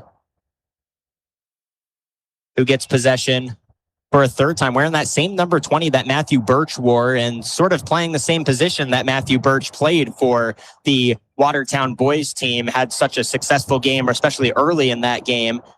That one goes out of bounds and last touched by a Watertown arrow, so it will be thrown in by a Governor coming up here in just a second. It looks like that's Ivy Flotmeyer getting ready to throw it in.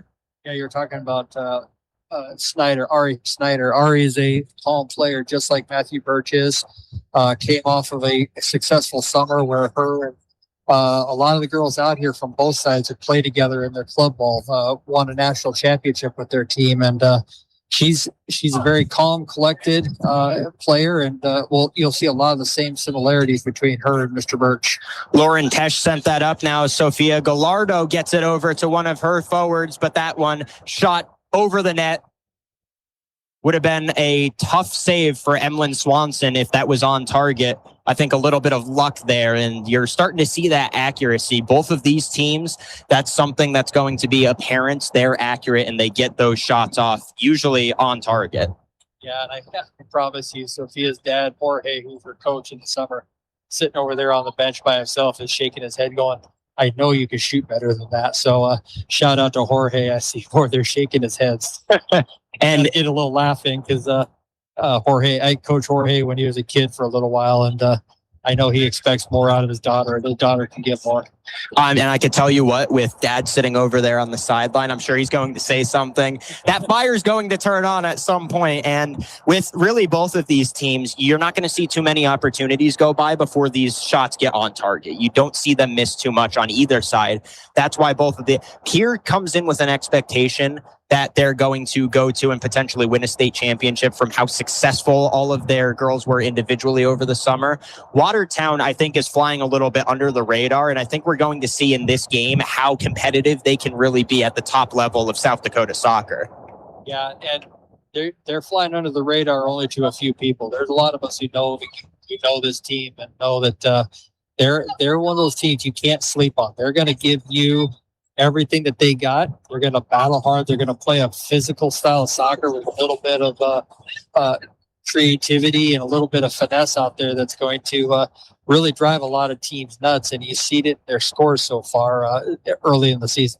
Certainly a vocal group on the sideline so far, cheering on their team as the free kick comes. Now in at the top of the arch right there, about 20 feet out. It's Berkeley Fleeky that had it for a second, but possession goes back the other way. Bo Meidinger was the closest one to maybe having some sort of chance at a shot there, but excellent play from Emlyn Swanson, and now coming back the other way quickly is Pierre on the transition. And both teams are going to be dangerous. You know, I said earlier, Pierre's got to watch out for the counterattack from Watertown. Well, Watertown's got to watch out for the counterattack from Pierre, too. Pierre is fast. They're aggressive. They do have goal scorers. They have a lot of them. Lexi Helmer now has even numbers coming down, and a smart play on defense there. Again, from that number 20, Ariana Snyder. We already talked about it. There's a lot of poise that we've seen already, and on a play like that where Pierre was starting to build up a lot of momentum, that's exactly what you need to do. Yeah, and Ari's not going to mind that physicality out there. That she's used to that, and she's gonna smile and welcome it. And just like Matthew Birch last game, we're talking about they're both wearing number 20. They both are going to welcome that kind of play.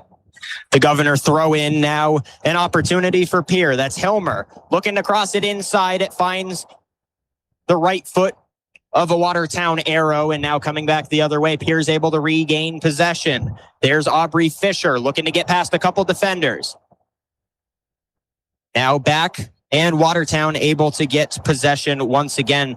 Allison Demers had a chance at something there, but Watertown on defense, especially in the middle of the field, has been very strong so far. Now coming back the other way, over midfield, they fight for possession. Pierre gets it coming back the other way.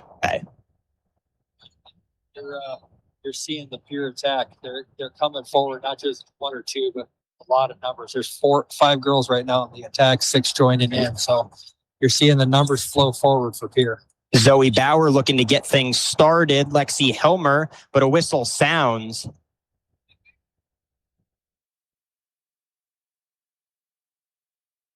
Yeah, had an offsides call, I believe. I was about to say, I think they got an offsides there, which is getting us into the free kick here. That's Ariana Snyder getting things started, but it goes into possession of Pierre once again. Now coming back the other way, that's Maya Fravo. And Watertown able to regain possession for a second. There's Helmer looking for a shot. That one just curves wide left. And that was a pretty open look, just unfortunately had too much of a curve on the shot. Yeah, she just got she hit the ball a little bit off of her heel there and got it curved wide. So that's why it in golf you call it a hook. Well, same thing. You hit it on that inside there in golf. Same thing with your foot. You hit on the inside, you got to hook it. So she won't make that mistake too many times. So take advantage of it while you can. And for those, just because you mentioned the golf reference, for those wondering where Justin Cowart is tonight, I believe he's at some sort of finals golf event. Hopefully not hooking too much here tonight. I've only played with him once, but he doesn't hook very much. That's for somebody that's a beginner like me, a very scary sight to have to get out and play 18 with a guy that's as talented as he is on the course. With the talent here tonight, we've seen just both of these teams and a little bit of a back and forth. Now Watertown able to regain possession once again, far sideline, trying to clear it across midfield, but Pierre doing an excellent job at Caitlin Taylor getting possession back for the Governors, and now coming back the other way towards that far sideline once again. They'll just pass it around their defensive line here, getting it started with Josephine Wirtz. Now coming back down the other way. Helmer's there. Bauer's there. The pass to Helmer, looking for a cross into the penalty area, and Helmer gets it poked away. Really good defense from Lauren Tesh.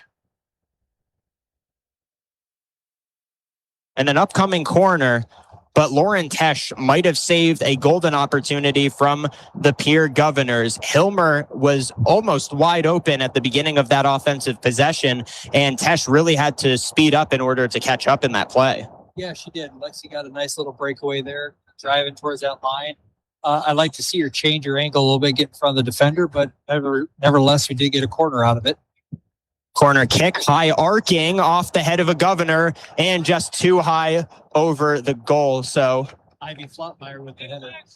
Ivy Flotmeyer, they did everything they could there. It's just with those headers, sometimes you can't always get certain control over where that's heading, and just a little too high over the net there. That'll give Madison Engstead a chance to reset for the Arrows, and it's been back and forth so far, but definitely in favor possession-wise of Pierre so far. Watertown looking to even that up here. Far sideline, they get it over midfield. But again, it's Caitlin Taylor who's able to get it right back in possession of Pierre for a second. However, it does go out of bounds. It'll be a throw-in for Watertown. Far sideline, the throw-in into a crowd of both Pierre and Watertown players. On that far side again, near the center circle. Yeah, you're seeing the midfield battle here that I was talking about prior to the game. I said that this game is going to be won by which midfield wins and for the controls of midfield. And you're seeing a lot of balls out here in this middle third. And both teams right now are trying to show who's dominant, who's going to get the ball and put it in dangerous positions. And so far, it's been Pierre, and so far, I've really been impressed with what Caitlin Taylor's been able to do in that midfield. She's had a lot of really tough possessions that she's had to try to stop, and so far, she's taken every challenge and run with it. As Madison Engstead gets ready to start things off, she's just going to tap it over to Ariana Snyder. That pass goes out of bounds. Now it'll be back in the possession of the Governors. Getting ready to throw it in is Ivy Flotmeyer. Far side still. Flotmeyer gets it into Cameron Larson, but it goes right back out of bounds now in the possession of Watertown. Yeah, and those you don't want to lose those possessions when you got them in the, especially up in the attacking third like that. Now Watertown looking to clear once again. Josephine Wirtz the first to touch it. It will be Watertown to throw in. The ball goes out of bounds near side. Now coming back down the other way, a good throw in over to Berkeley Fliggy. However, Pierre's able to send it back out. Still in the possession of Watertown. Now an angled pass over to the near sideline, but it gets cleared out across midfield, all the way over to about 10 feet out of the baseline for Watertown. Now Watertown looking to come back the other way. It gets poked away from Lauren Tesh. Coming back the other way, Hillmeyer, and another good defensive save. That time Ariana Snyder comes in and just clears it out. Yeah, and Lexi that was dangerous. Ari knew it was dangerous, so what did Ari do? She just said, let's clear it out, let's start over and get organized. And that's, so far, I think that's the biggest fear for Watertown, is when Lexi Hilmer gets possession like that. She's had it a couple times already. It's only a matter of time before she gets a shot off. Hilmer has it once again into the penalty area, looking to get past a couple defenders, and it's poked away by Ava Meyer. Now back outside, Isabel Gerlach tries to clear it. However, Pierre holds possession. It's Sophia Brueggemann who keeps it in. Now coming back the other way, it's Watertown. Looking to get past is Katie Fisher. She does so. One defender gets past another. Fisher looking to find a teammate. It's Isabella Gerlach. But the whistle sounds. The closest player to that one was Josephine Wirtz. And now it's coming back the other way. It looks like there's going to be a free kick for a Governor. Yeah, it was an offsides call there. Just left a little bit early. Katie, with that extra second that she took, her teammates were expecting the ball and just ran a little bit offsides. Good job to Josephine and Caitlin in the middle holding the line, so they do go offsides too. That pass now to the near sideline. Lexi Hilmer. It goes off the foot of Harper Hendricks. So Hilmer, or I should say the Governors, as it looks like Hilmer's not going to be the one to throw it in, but the Pierre Governors will throw it back in. That's Allison Demers. She'll look for a teammate, and she gets it in to Aubrey Fisher. Now it's back to Demers. Inside, nobody home. The closest to it was Devin Van Rokel, who is unable to get possession. Now a clearing attempt from Watertown goes out of bounds. It will be the Governors. Ivy Flotmeyer to throw it back in. Yeah, right here, this where it transitioned the field. Look at all the players on the far side there. You got 2v2 over here. That's what you want. Get that ball over to this side, transition it, and see if you can get an attack where you got numbers up. Now the clearing attempt past the defensive line. However, Pierre is faster. That was Caitlin Taylor getting it back over to Emlyn Swanson. Now coming back the other way. Watertown looking to stop the momentum. Katie Fisher and company get it back over midfield. Far sideline, and it goes out of bounds. Last touched by a Pierre Governor, so it will be Watertown to throw it in here on the far sideline. A chance now for their offense, and it looks like two players checking in. The number 12 of Maya Fravel checking back in for Pierre, and for Watertown, it'll be Bo Meidinger checking back in. Yeah, Bo Meyer came off the field there. Sophia Wishart came in for her. Bo's coming back in for Sophia now. So Bo got a little bit of instruction. Obviously, Shannon, or Coach Alvarud, excuse me. I gotta quit saying them by their first names. No, I know all of them personally. It's completely, that's why we pay you the big bucks to come here and help out, because you've got all of the inside information and you do a good job not sharing any of their secrets. Watertown, an opportunity and a shot attempt from Katie Fisher, but there were multiple defenders there and it never had legs. Yeah, and those are the balls that it's good to get in front of Katie. If she gets a strike on it like she did right there and you let it go through, it's going to be dangerous. And coming from behind so many bodies like that, it's hard for Emlyn to be able to pick it up. And you were starting to make the point from Coach Elverud, and I'll finish it for you because I believe this is actually part of the conversation I had with her. There's unlimited subs you get at the high school level, so that really becomes part of the strategy as coach. You can take somebody out, give them that individual instruction, and put them back in without having to worry about running out of subs. And certainly, especially early in the season, these two teams testing each other out, seeing how they fare against another state champion quality team. That's certainly going to be important. The free kick makes it all the way up towards Bo Meidinger. However, there's defenders in the area. Meidinger trying to get it back in, can't get past the second defender, and now that just gets cleared out towards the far sideline. Goes out of bounds. It will be Watertown to throw in. And Guy McNeely out there just called for a water break, so we got a little break here. That's certainly acceptable because I also need a water break here. So we're going to take 60 seconds here on the River 92.7. You're listening to game number 2 of our doubleheader action. Watertown wins game number 1. We're tied at 0 here in game number 2. 60 seconds, and we'll be back. Convenience store and the Crossing Pub are both conveniently located on Pleasant Drive in Pierre, South Dakota. At the quarter station, grab your favorite hot and cold beverages and snacks while filling your vehicle up with Cenex brand gasoline. The quarter station also features a super tunnel car wash to keep your vehicle sparkling clean. At the Crossing, grab a cold beverage and check out their selection of appetizers while watching the Stanley County Buffaloes and Pierre Governors live on their big screen televisions. Best of luck to all area students from the quarter station and the Crossing. Allied Plumbing and Heating is your contact for business, farm, commercial, and residential plumbing needs located in Pierre. No job is too big or too small. Allied Plumbing is Central South Dakota's premier plumbing and hydronics contractor. At Allied Plumbing and Heating, the only surprise we want for our customers is how fast we get the job done. That's why we offer free estimates on every single service and no hidden charges. Give Allied a call today at 605-494-2001. And remember, you can always rely on your allies. Welcome back to the Owyhee Federal Credit Union Press Box. And we welcome you back into game number 2 of our doubleheader action here today. Pierre soccer taking on Watertown. Our boys action got started with a 2-0 Watertown win. We are all tied up at 0 here in game number 2, the girls game, and it's been a good one so far. Matthew Giavoni here with you, and I've got Chris Derry to my right.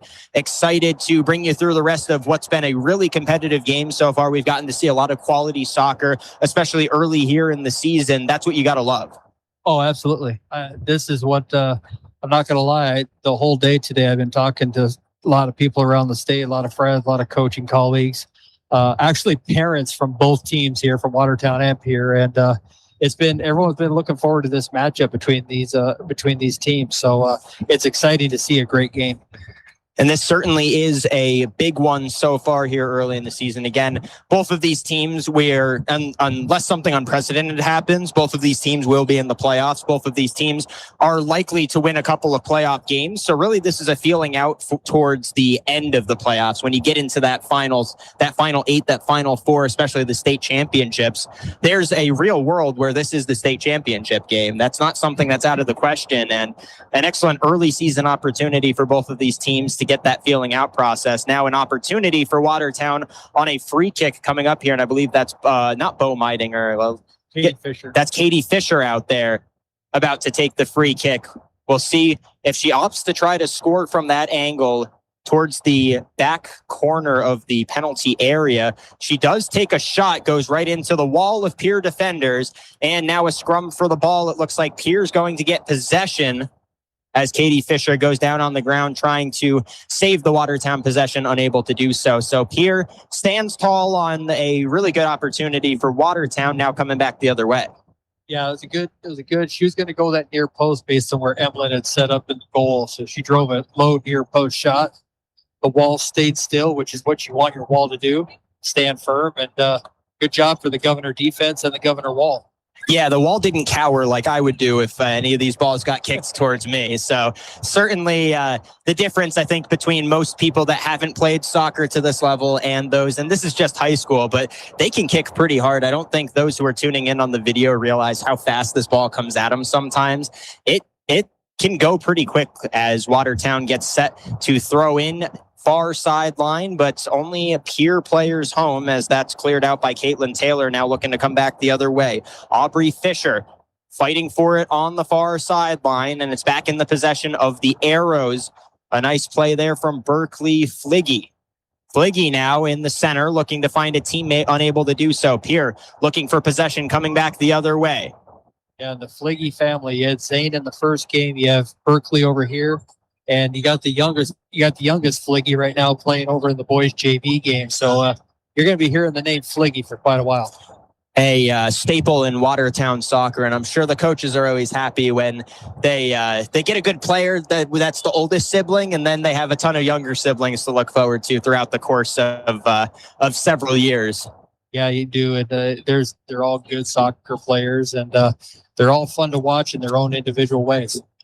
Player Schockenmeyer getting set for a free kick now, sends it over the wall. A nice shot, but it would have curved.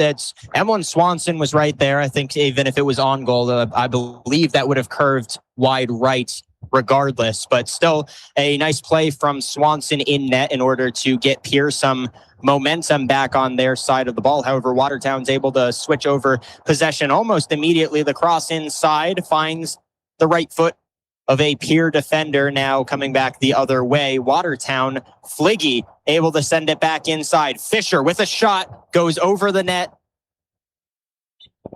And one of the first long shots that far out that we've seen from Watertown. However, when we watched the boys game before this one, that's something that you get used to when you're watching Watertown soccer. Well, and that's her second shot from distance. Like I said a little bit ago, she's going to take those shots, and she's got the leg and the accuracy to make them dangerous. And she's so far she's created a few different dangerous opportunities.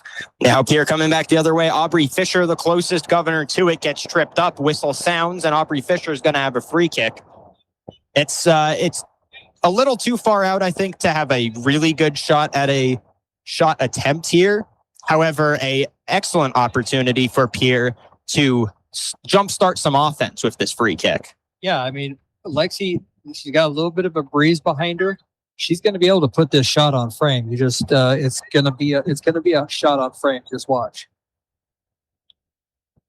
And you are exactly right. That actually goes over the net. She's got the leg to do it, just like Katie Fisher. That's why this midfield battle is kind of fun to watch between the two of them. Katie and her can battle. I think she got a little bit unlucky there too. The wind started to gust as soon as the whistle blew. If the wind stayed calm, I don't know that necessarily goes as far over. I think it still had a little too much leg on it, but would have been a lot closer had that wind not gusted there. Now possession back on the near sideline for Pierre. Allison Demers sends it in, gets kicked right back to her. Now she sends it over to Maya Fravel. Fravel gets past the defender, looking to get past another one, trips up and loses it. Watertown coming back the other way, but they find Sophia Brueggemann, who keeps it over to Pierre. Now here's Helmer. Helmer going from right to left, gets it taken away over towards the knee of Claire Schockenmeyer, who's able to get possession back for Watertown, who subsequently loses it, but now regains once again, coming back the other way. Sophia Gallardo finds Claire Schockenmeyer. The shot almost there. That had a nice curve to it, but curves just a little too far right. That was dangerous, and I know the Pierre Governors wanted an offsides there, but I think Ivy on the far side kept her on, and that shot was not far from that far post right there of Emlyn Swanson's goal. I think it was a good call not to go with the offsides. I agree. I think that she was just barely kept on. And also, like you said, just barely. It's tough to see from this angle. I think that might have only been, like a foot and a half off. That was the closest shot yet that we've seen so far. Now coming back the other way, but a Watertown defender the closest to it. It's Harper Hendricks. Hendricks now looking to fight past the Pierre Governors, and Madison Ingstead able to make the save there after a shot attempt from Zoe Bauer. Would have been a tough angle to score at. Watertown coming back the other way. That's off of the right foot of Fliggy, now over midfield, and they'll just let that dribble. Coming back the other way for Pierre, it's Caitlin Taylor who keeps it in possession of the Governors. Taylor goes to Fravel. Now coming towards the near side, it's Helmer. Helmer looking to get past Fliggy. She does, looking for a shot. Scored! Lexi Helmer able to get on the board for the Pierre Governors, and it was only a matter of time with some of the shots that we've seen her take so far here today. Yeah, and just like I was talking about earlier, she's got the leg to put it in from distance. Give her a free shot at the top of the 18, the 20. she's gonna take those, and whether it's right-footed or left-footed, it will be accurate and it will be on frame. She had 15 goals last season. That's the most out of any returner to the team here this season. And she adds one to the scoreboard there. They won against Sioux Falls Jefferson 3-1 on Tuesday. They lead 1-0 here in game number 2 of the season. However, this Watertown team is not going to let them take it that easily. Hilmer, though, coming back quickly. Quick transition after a turnover from Pierre, and that was almost detrimental towards Watertown. Lexi Hilmer almost got wide open once again for a second shot. Now Zoe Bauer has it, and Watertown needs to settle down a little bit here after giving up that first goal. Yeah, right now it's a little bit frantic, and they always talk about in soccer the next, 5 minutes after the goal is scored. And right now, Watertown just needs to take advantage. Over to Meidinger from Sophia Gallardo. It was almost an opportunity for Bo Meidinger, but she wasn't able to get possession, and it just goes into the hands of Emlyn Swanson. Now the throw outside, trying to get possession back for the Pierre Governors. And you saw on the goal how quickly Pierre can transition, because it was over in Watertown's offensive possession for a while. Now all of a sudden we're seeing again, Pierre's able to get on that transition really quickly. Bauer get defender. She'll have a chance to cross it in. No, the defender gets back with her. That's a good defensive play from Harper Hendricks to slow her down. Yeah, and unfortunately she didn't get a cross off. And, when you got that player beat, keep driving. Drive that near post and get a cross off. Now coming back the other way, a chance for Sophia Gallardo. 1-on-1. Gallardo gets past Emlyn Swanson, and she evens it up. The equalizer from Sophia Gallardo had the entire defensive line beat, and Emlyn Swanson unable to win in the 1-on-1. That's Sophia. You give her a chance to go 1v1 with you. She is calm, cool, and collected. She's played at a lot of high-level soccer, and that for her was just another day on the field, going out there and putting the ball in the back of the net. Yeah, I was about to say, that's a tough play for Emlyn Swanson to make. She did everything correctly, I think. Got out, got in the player's face. But in a 1-on-1 like that, Sophia Gallardo has the advantage. Once she was able to get past Emlyn Swanson, it was just a little too easy for her. Now, Watertown a little frantic after Pierre scored their first goal. How does Pierre respond coming in here? They get their possession started, but now some challenge from the Arrows in the center circle. Now trying to get it outside. It's taken away by Claire Schockenmeyer and goes out of bounds. Last touched by a Governor. Down the near sideline, that throw in finds Josephine Wirtz, and Pierre looking to go the other way. Yeah, and just like we were saying with Watertown, just need the next 5 minutes. Just calm down. Push the envelope, see what you can do. And see if you can get that goal back. They don't call it the next 5 minutes of soccer for nothing.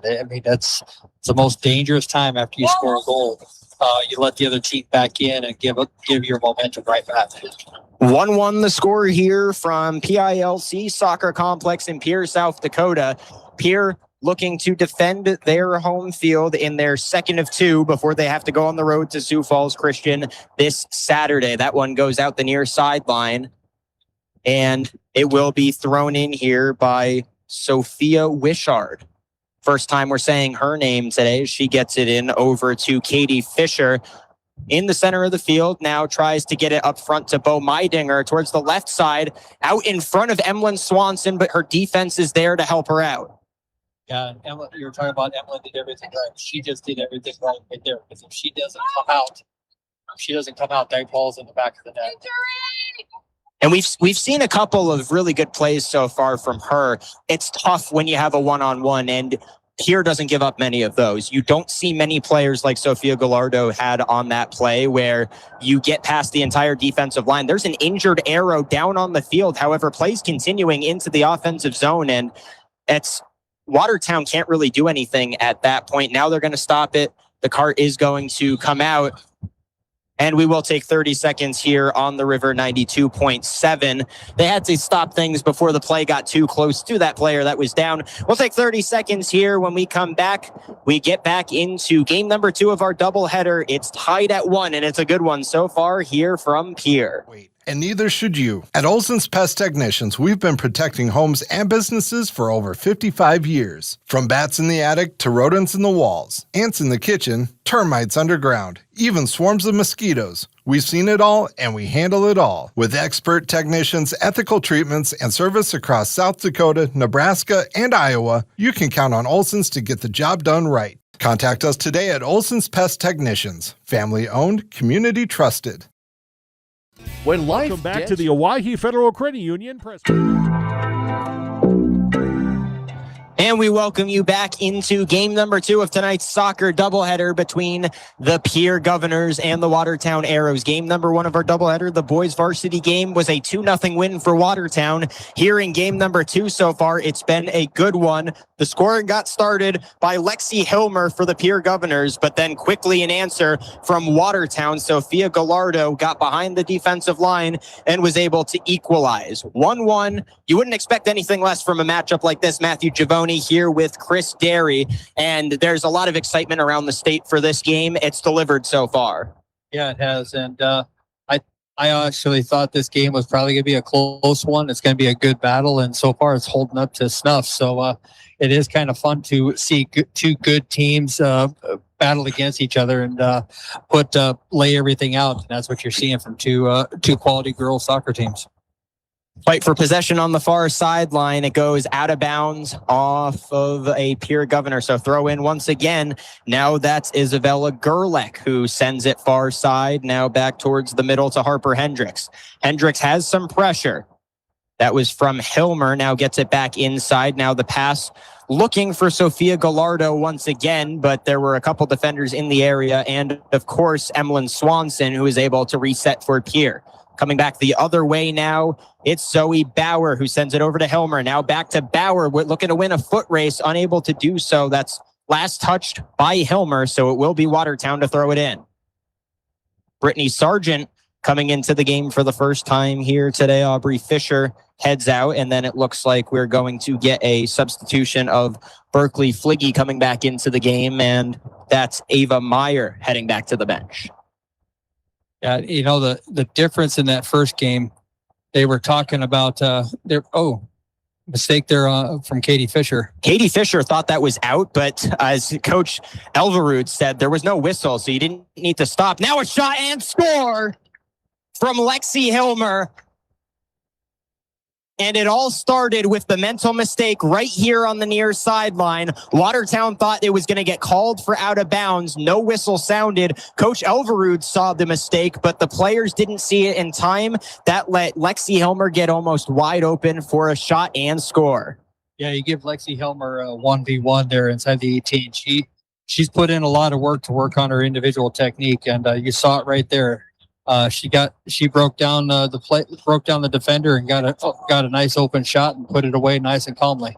And that's a really good break for Pierre to take advantage of something like that, because that is just truly a mental mistake from Watertown. You play until you hear the whistle. They didn't do so there. Pierre's able to capitalize, and in a game that we expect to be as close as this, that could be the difference. Ingstead comes all the way out of the net now. Brittany Sargent had an opportunity, but some good defense from Watertown. Now towards the far sideline, coming back the other way. They switch possession. Isabella Gerlach looking to take it past midfield. Gerlach looking for options on offense, still far side, and just running straight. Now angling towards the center circle. Now they hit center and start to come back outside. Brittany Sargent gets tripped up. Whistle sounds. That's going to be a free kick. Yeah, and Guy McNeely's gonna talk to him and talk to Katie and say, hey, that's your second foul, the same kind of foul. There's not going to be a third, or it's going to be a card. So. Good referee in there, guy talking to the players, letting her know, hey, it's your last warning. And there was a little bit of ribbing between you and Guy McNeely before the game. I'm surprised that you're giving him kudos there, but I agree, the correct call there. And that's part of it. We forget sometimes with games like this, it is also high school sports. So that's part of it too, is making sure that you communicate and making sure that those lessons are passed forward and that those lines of communication are open, because you see so often at the professional level that, you expect them to know at that point. Sometimes that's not always said. As Watertown now towards the near sideline, trying to clear it back the other way. Last touched by the number 16 of Allison Demers, so it will be an arrow throw in. Yeah, too often people forget the referee. As referees, a lot of referees, I think, can do a better job of, you're out there. Your number one job is player safety, but your number two job is to be a steward of the game. You're helping the game get played correctly. You're teaching the players while you're out there. You're doing all those little things. Fliggy sends that one, and it was a long shot, but never had a chance as that one just stayed far right. While you were explaining that, I do have to point out that we came just a second late from Isabel Gerlach, finding Sofia Gallardo once again almost behind the Pierre defense. They have to watch Gallardo, because if she's able to get behind that defense, she's almost impossible to stop. That pass to Sophia Wishard, but good defense from Pierre, now trying to come back the other way. And it will start with Lexi Hilmer. She has the 2 goals for Pierre. She got it over to Maya Fravel. Fravel now back to Hilmer. But Hilmer with Gallardo looking to fight past it. Hilmer still got it. Hilmer past 2 defenders now into the penalty area. Hilmer looking for teammates. Now spins around, tries to take a shot, but that just heads out of bounds. Yeah, and Ari Snyder did the right thing right there. Lexi was looking for her to dive in so she could go around her. And Ari just stood her ground, waited for her to do something, then reacted to it and made sure she stayed between her and the goal, stay goal side. So, as much as we give kudos to Lexi for the attack, we got to give kudos right there for good defense by Miss Ari Snyder. And that's what's going to win this game. We know what both of these teams can do on offense. Good defense is going to be the difference. It has been so far on some attempts as that corner gets cleared out, but now a shot from far out and a nice save from Ingstead. Great save from Ingstead. Call that the strong hand. She parried it over the top.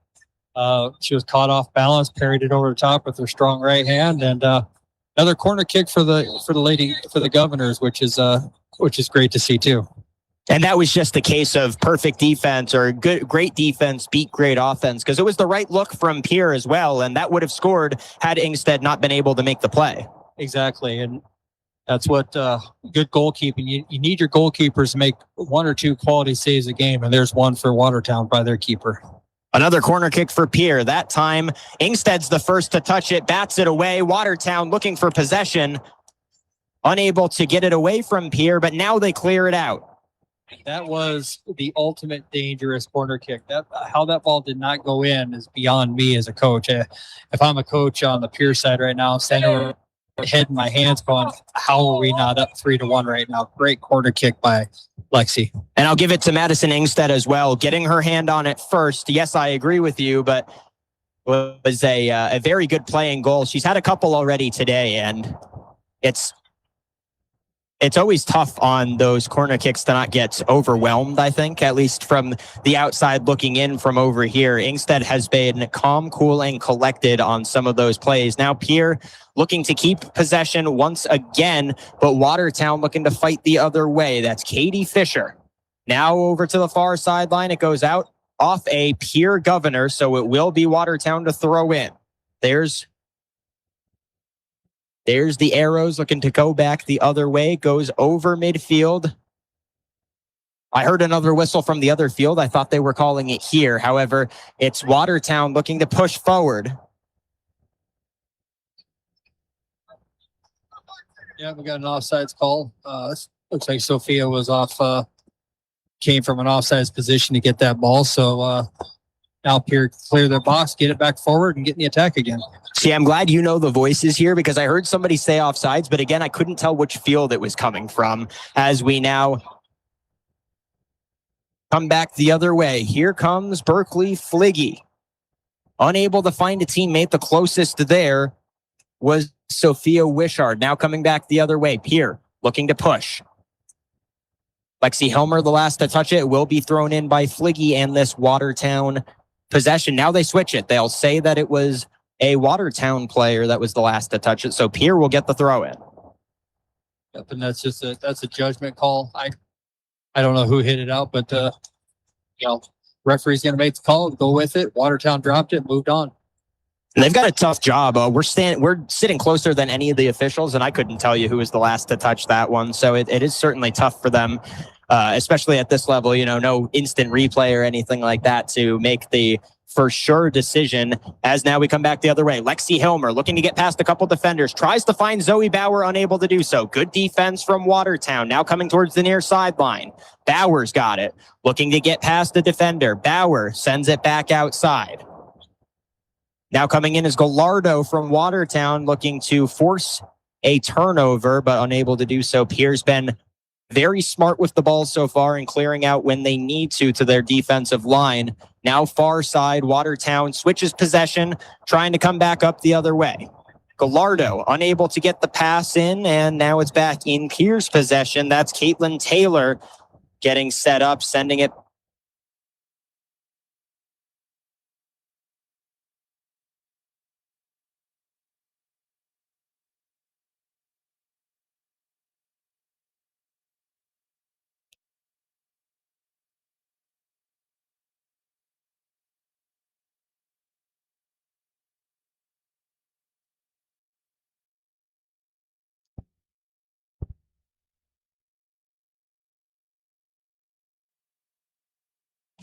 Envirotech makes life a little bit simpler.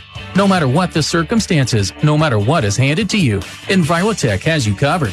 One call is all it takes to have easy setup, easy pickup, and easy payment. Call Envirotech at 224-4804 or use their website to pay your bill online at envirotechwaste.com. Use the mobile app Waste Connect. Check their website or receive a robocall for collection schedule due to weather or holidays. Envirotech has you covered.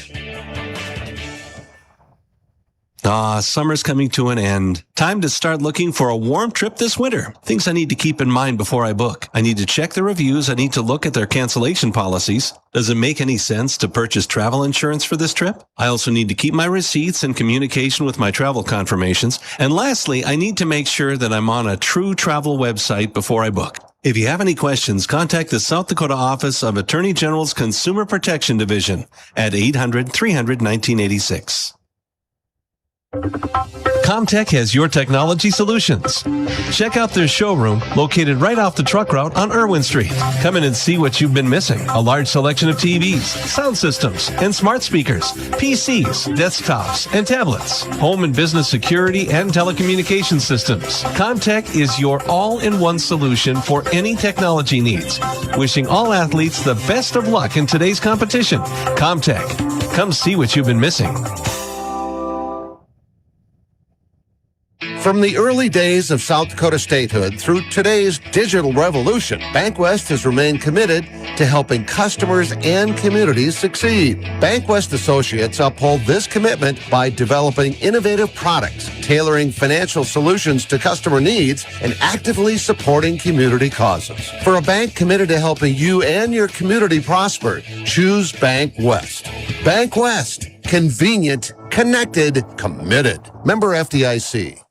At Beck Motors in Pierre, we're here for more than just your next vehicle. Whether you're looking for a new Chevrolet or Cadillac, a quality pre-owned vehicle, dependable service, or collision repair, our team is ready to help. We've been serving Pierre and Central South Dakota for generations, and we appreciate the opportunity to earn your business. Stop in and see us on North Garfield Avenue, Beck Motors, Chevrolet and Cadillac in Pierre.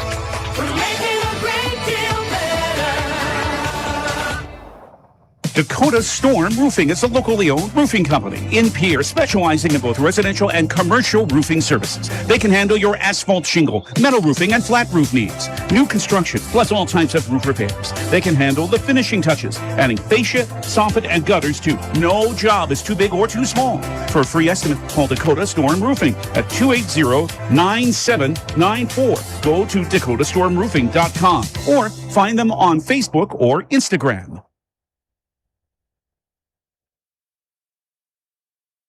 Superior Concrete is proud to sponsor the Governors this season and just as proud to offer the finest concrete solutions available for commercial and residential applications as well as foundation and flat work. The bottom line, if you need anything done with concrete, we can do it. Superior Concrete. Give us a call today for an estimate or more information. That's Superior Concrete. Find us on Facebook or call the office at 605-494-0102. That's 494-0102. Call today.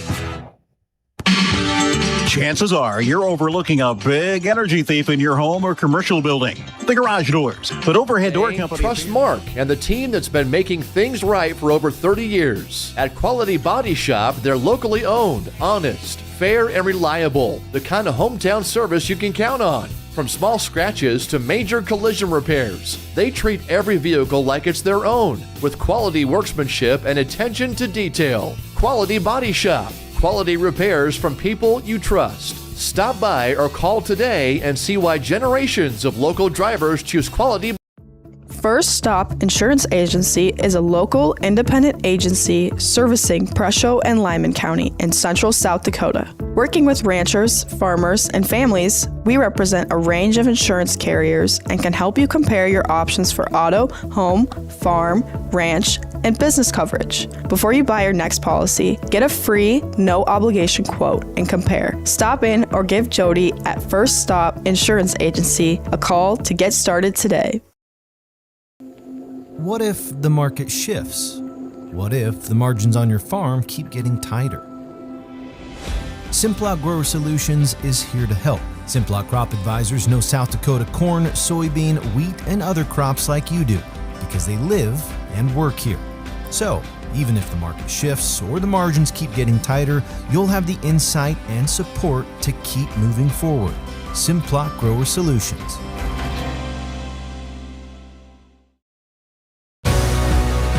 Protect what matters most with the Brittany Scheffelbein Agency, American Family Insurance. Our personalized insurance solutions ensure you're covered, no matter what life throws your way. From home and auto to farm, commercial, and life, we tailor policies to fit your unique needs. With our dedicated team and exceptional service, you'll have peace of mind knowing you're in good hands. Contact the Brittany Scheffelbein Agency, LLC. Service Master of Pierre has been proudly serving Pierre and Fort Pierre for over 40 years. They offer professional carpet and upholstery cleaning, post-construction cleanup, residential and janitorial services, and thorough disinfection cleans. Service Master Restore provides expert water, smoke, fire, mold, and odor damage restoration, along with drying, dehumidification, and trauma or biohazard cleanup. When disaster strikes, every second counts. Trust the experts who've been doing it for over 40 years. Service Master of Pierre. Get clean today.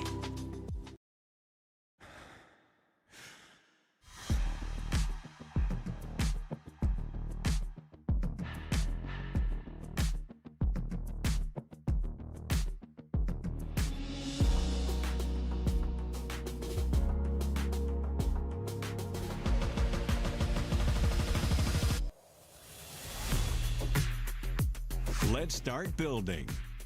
Pitt's Design Build.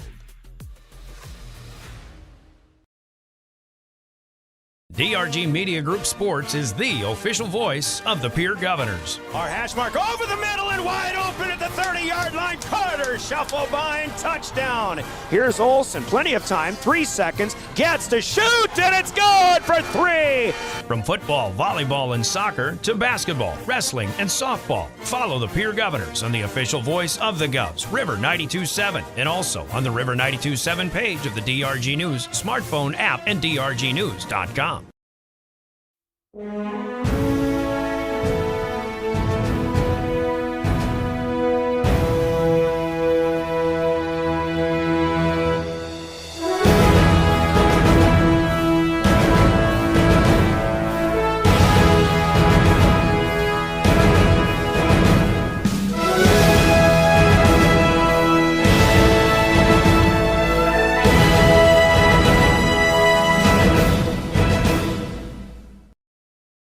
Buying or selling a home is a big decision. You need an expert who knows the market and gets results. Scott Darnall at Lee Real Estate in Pierre brings experience, local knowledge, and a no-nonsense approach to help you navigate every step. Whether you're looking for the perfect home or the best offer, Scott is committed to making the process smooth and stress-free. Ready to make your next move? Call Scott Darnall at 605-220-2676. Lee Real Estate, Meredith Lee, broker, owner. Graham Tire of Pierre is your premier hometown shop, specializing in tires to fit vehicles, from ATVs to large farm equipment and everything in between. At your tire store next door, you can find a plethora of brand name tires that range from 4 to 10 ply and much more. Our highly skilled technicians can handle brakes, heating, and air conditioning. Call us today at 224-8643 or visit us at grahamtire.com. Graham Tire is a proud sponsor of Pierre and surrounding communities' local activities. At Iverson Auto, our legacy is your trust. Whether you're in Mitchell or in Huron, we embody the values that have defined us for generations. We have been your partner on the road since 1948. We bring decades of expertise to ensure your journey begins with confidence. Our goal is to turn your visit into a memorable experience, leaving you with a smile and peace of mind. Iverson Auto of Mitchell and Huron are here to make your car buying experience smooth and enjoyable every step of the way. Visit us online at iversonauto.com. Dakota Pro Air is a locally family-owned business that has been taking care of farmers' aerial needs since 2020. With locations in Letcher and Miller, Dakota Pro Air is able to provide service to a large area. Ground conditions too wet, or just don't want those sprayer tracks in your field?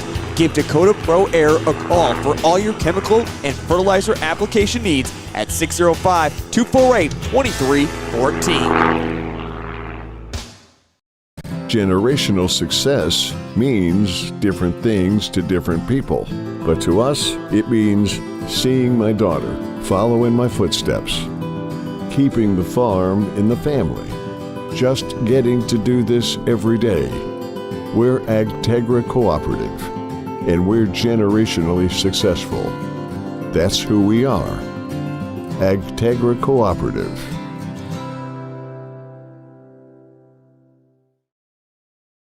Under the lights, it takes a team to get the win, and it takes a team that shows up ready to win every day.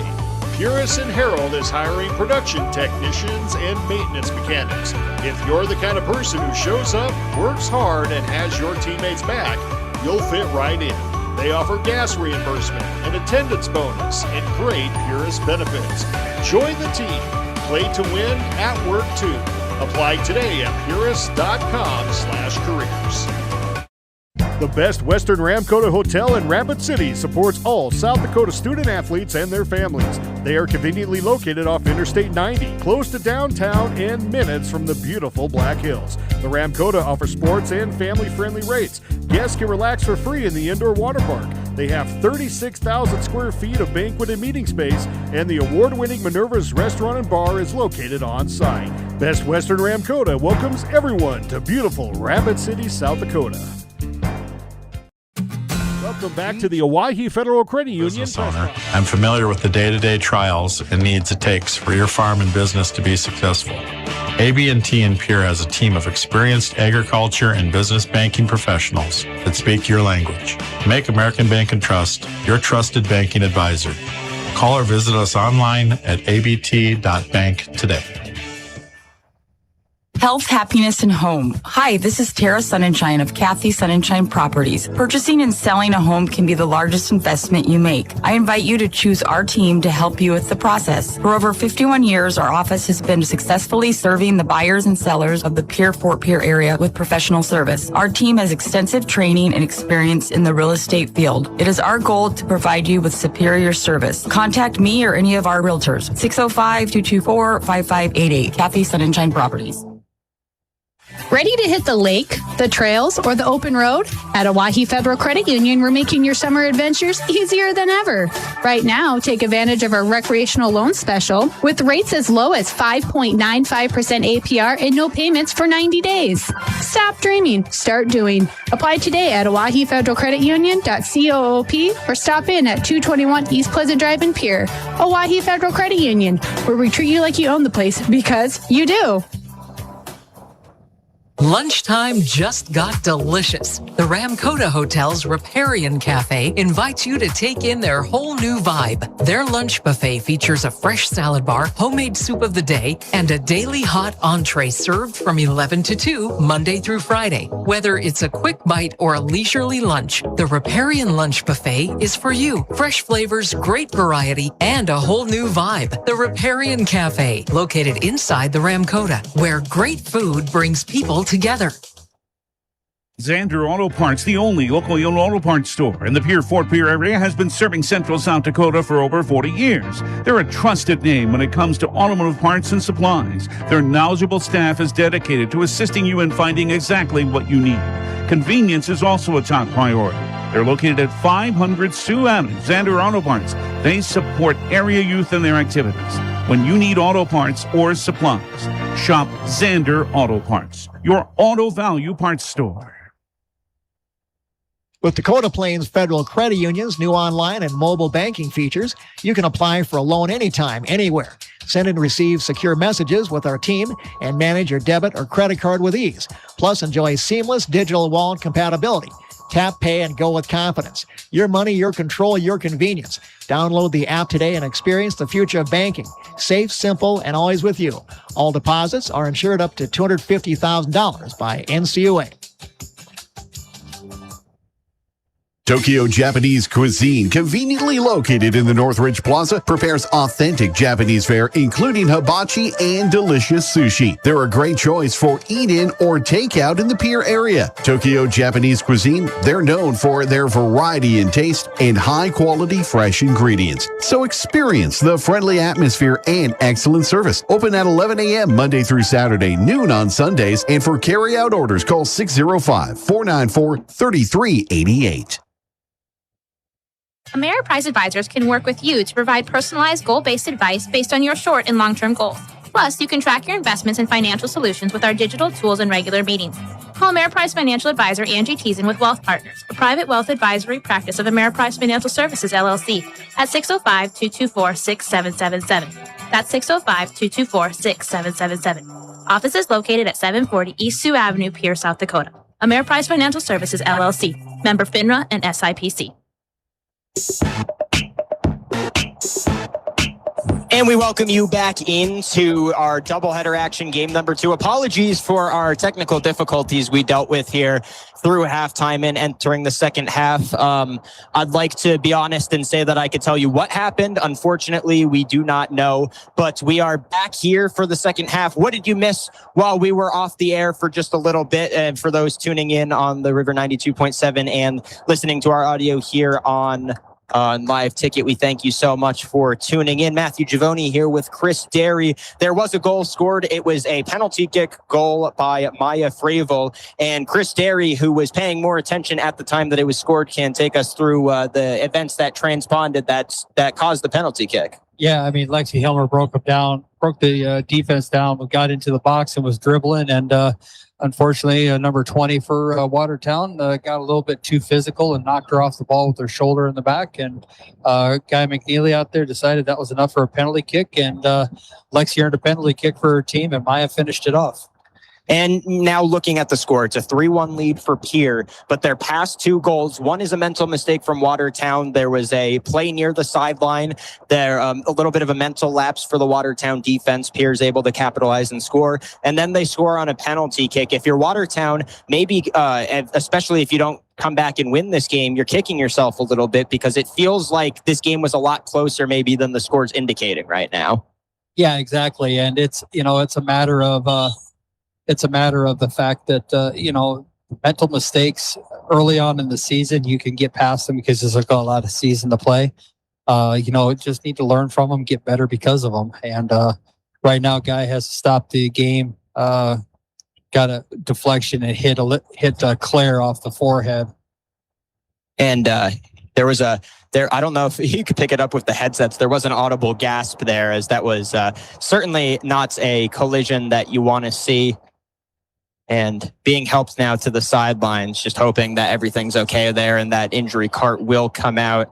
We're not going to take a timeout necessarily because it does look like play is going to resume pretty quickly here. Watertown now looking to try and equalize in this second half. Watertown's driving from left to right.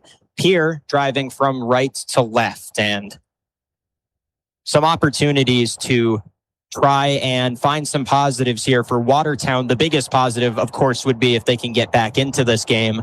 But at this point, Pierre's with a 2-goal lead, looking just to lock it down, to be able to hold on to a win. They've done enough. And again, just capitalizing on some of those mistakes. Pierre doesn't necessarily need to be the better team at this point. They just need to hold them off the scoreboard. Yeah, I mean, right now you got a 2-goal lead. You're playing with the lead. This is where, the good teams who win state championships, this is where they know how to operate and salt the game away. And, just understand, hey, we don't have to score more. We just have to play solid. If they give us an opportunity, great, we'll take it. If not, we'll just play solid defense, keep the ball in the offensive half of the field, and see what we can create.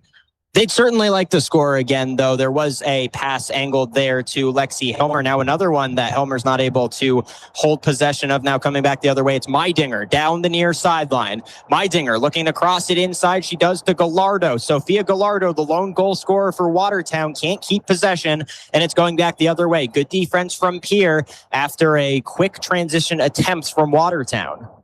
Yeah, good job from the defense there, and Pierre covering back, making sure Katie was making that, Katie Fisher from Watertown was making that central channel run, and both the Pierre girls went with her, cut off that pass, and now here we are attacking again.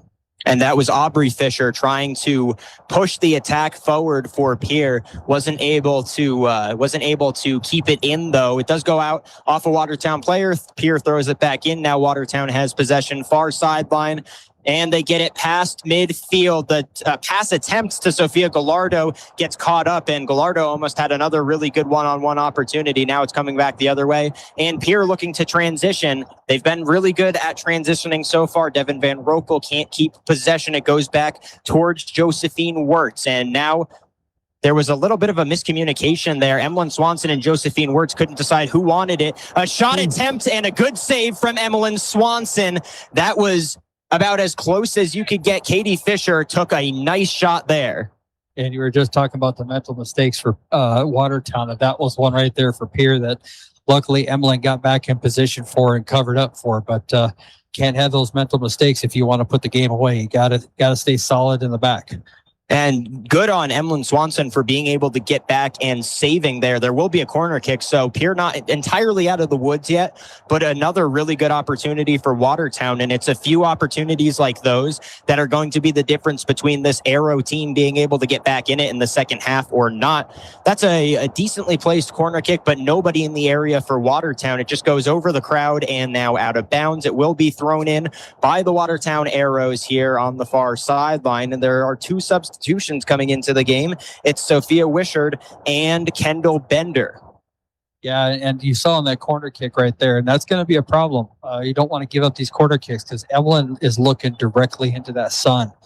And, those corner kicks are going to get more and more dangerous as that sun gets lower and more in her face. Yeah, and that sun is going to be directly into her face. For those tuning in on the video, you could sort of see the shadows. It's definitely gotten lower. We're under a tent and getting hit basically by the full sun right now because the shadow from the tent is all the way onto the field. Here, coming back the other way now. They are on the far side of the field, gets it over midfield. The pass intended for Aubrey Fisher. Now coming back the other way. Fisher has an opportunity. Fisher unable to get a really good shot off. Madison Ingstead there to handle what she did get off.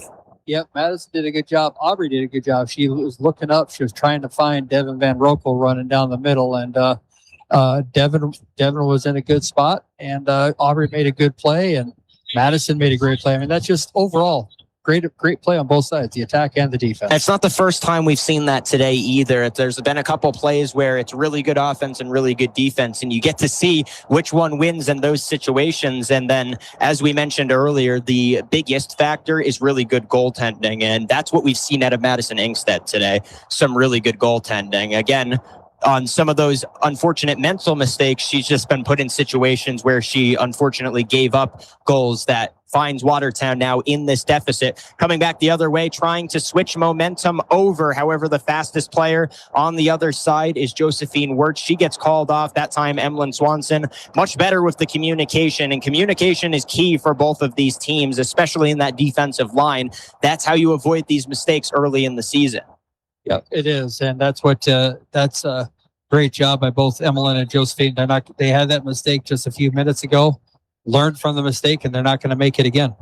Ivy Flottmeyer lost it, now regains. Flottmeyer gets it over to a teammate for a second. That was Maya Fravel, scored on the penalty kick. Now a pass up towards the near sideline, and it goes out of bounds. Devin Van Rokel, the closest Pierre governor to it. It goes out of bounds off a Watertown arrow, so it will be thrown in by Ivy Flottmeyer. She gets it over to Fravel. Fravel now going far side, looking for Bauer. Bauer gets it poked away, but now into the possession of Fravel, fighting for it. Fliggy and Fravel. Fliggy wins the battle, gets it over to the center circle. Now it's passed back into the possession of Katie Fisher. Katie Fisher takes it over midfield. Fisher finds a teammate in Sophia Wishard. And now Wishard will slow it down just a little bit, goes far side towards about a few feet out from that penalty area. Now trying to fight her way into the penalty area. That's Isabella Gerlach. Gerlach goes back over to Fisher. Katie Fisher looking for an opportunity. Shot goes over the net. Yeah, and Katie's left foot, it's a hair trigger. As some people like to say, she doesn't need a lot of room to pull that trigger and get a shot off. And as you see right there, it's quick and it's powerful.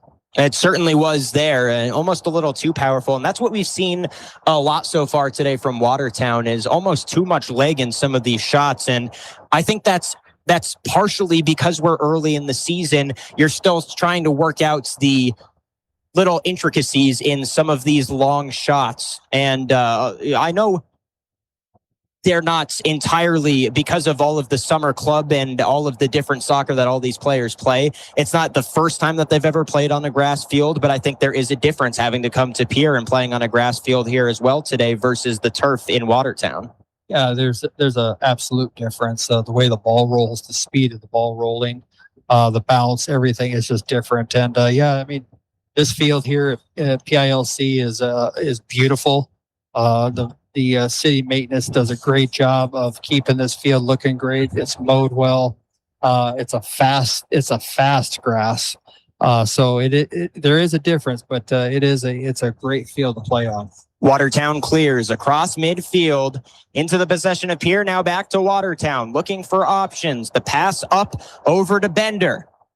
Bender looking to get past a couple defenders. She gets tied up, but gets it over to Gerlach. Gerlach now gets it stolen away. Far sideline, Pierre coming back the other way. That's Zoe Bauer having a fight with Harper Hendricks. Bauer looking to win the battle. She does, gets it over to her teammate in Lexi Hilmer.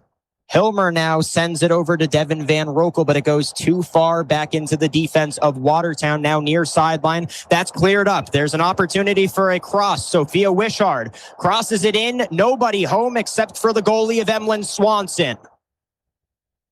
Yeah, good job by Sophia Wishard to get a cross off there. Just didn't have anyone on the other end of it, but she put a nice ball in to be dangerous. And in a close matchup like this, it's always so tough between these two teams because you're going to look back at plays like that and think if that just went a little bit different, it could have been an entirely different game. And with both of these teams, when you think about a potential matchup in the playoffs, that's what you're going to think is what are the couple things that we can do different? Because most of this game has been neck and neck the entire time, as now Watertown looking to fight it away from Pierre once again, far sideline. It is Watertown maintaining possession across midfield, now looking to get some offense going. Kendall Bender, the closest arrow to it, and a whistle sounds. Was that on our field? No, it was the other field. I thought maybe for an offsides, but I couldn't find an offsides player. It makes sense because it wasn't our field. Yeah, nope. And you're seeing Emlyn. Emlyn is playing a little bit more aggressive, a little higher now. The Pierre girls are playing a little bit. And a opportunity shot and a nice save from Emlyn Swanson. You talked about that left foot trigger from Katie Fisher. She showed it off there, and that was certainly on frame. But Emlyn Swanson proves why she's so trusted in goal for this Pierre Governor team. Yeah, and just like Lexi Helmer, you give her that top of the 18, top of the 20 right there. She's going to take it and she's going to put it on frame, and she did. And Emlyn was in the right spot, and there was no way she was going to catch it, so she parried it over. Now, that's just a smart play.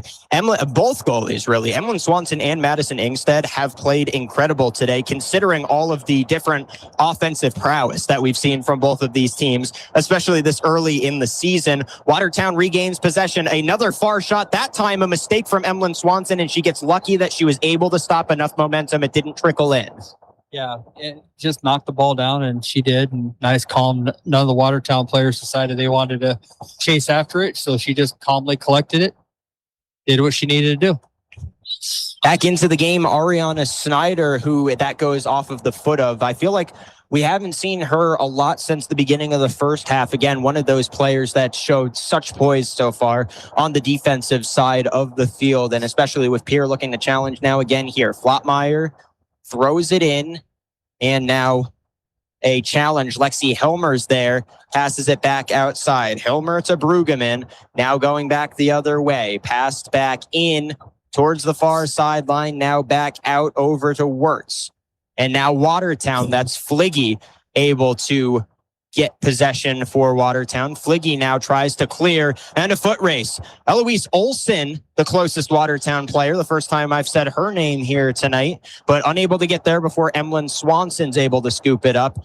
Again, just so comfortable, Emlyn Swanson, in coming out and utilizing that entire penalty area like she did there. Yeah, and that's what I was talking about. She's playing a little bit higher because she knows those balls are trying to come through for Sophia and Katie and all the rest of them to run onto. So playing a little bit higher, take that option away from Watertown.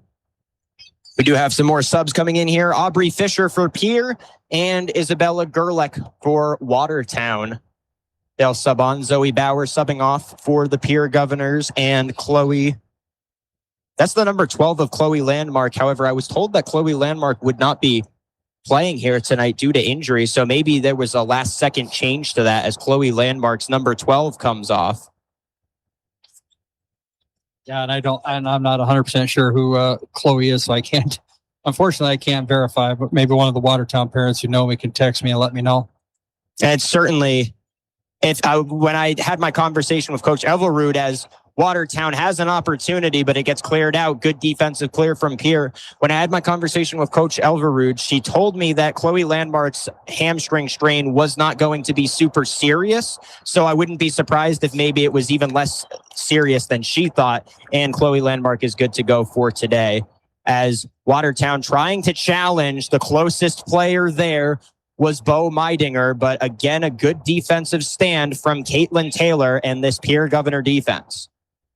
Yeah, and that's what Watertown is doing there. They're just trying to get that ball into space to let Sophia, Bo, Katie, and the rest of the attacking players from Watertown get in behind and run onto and see if they can create.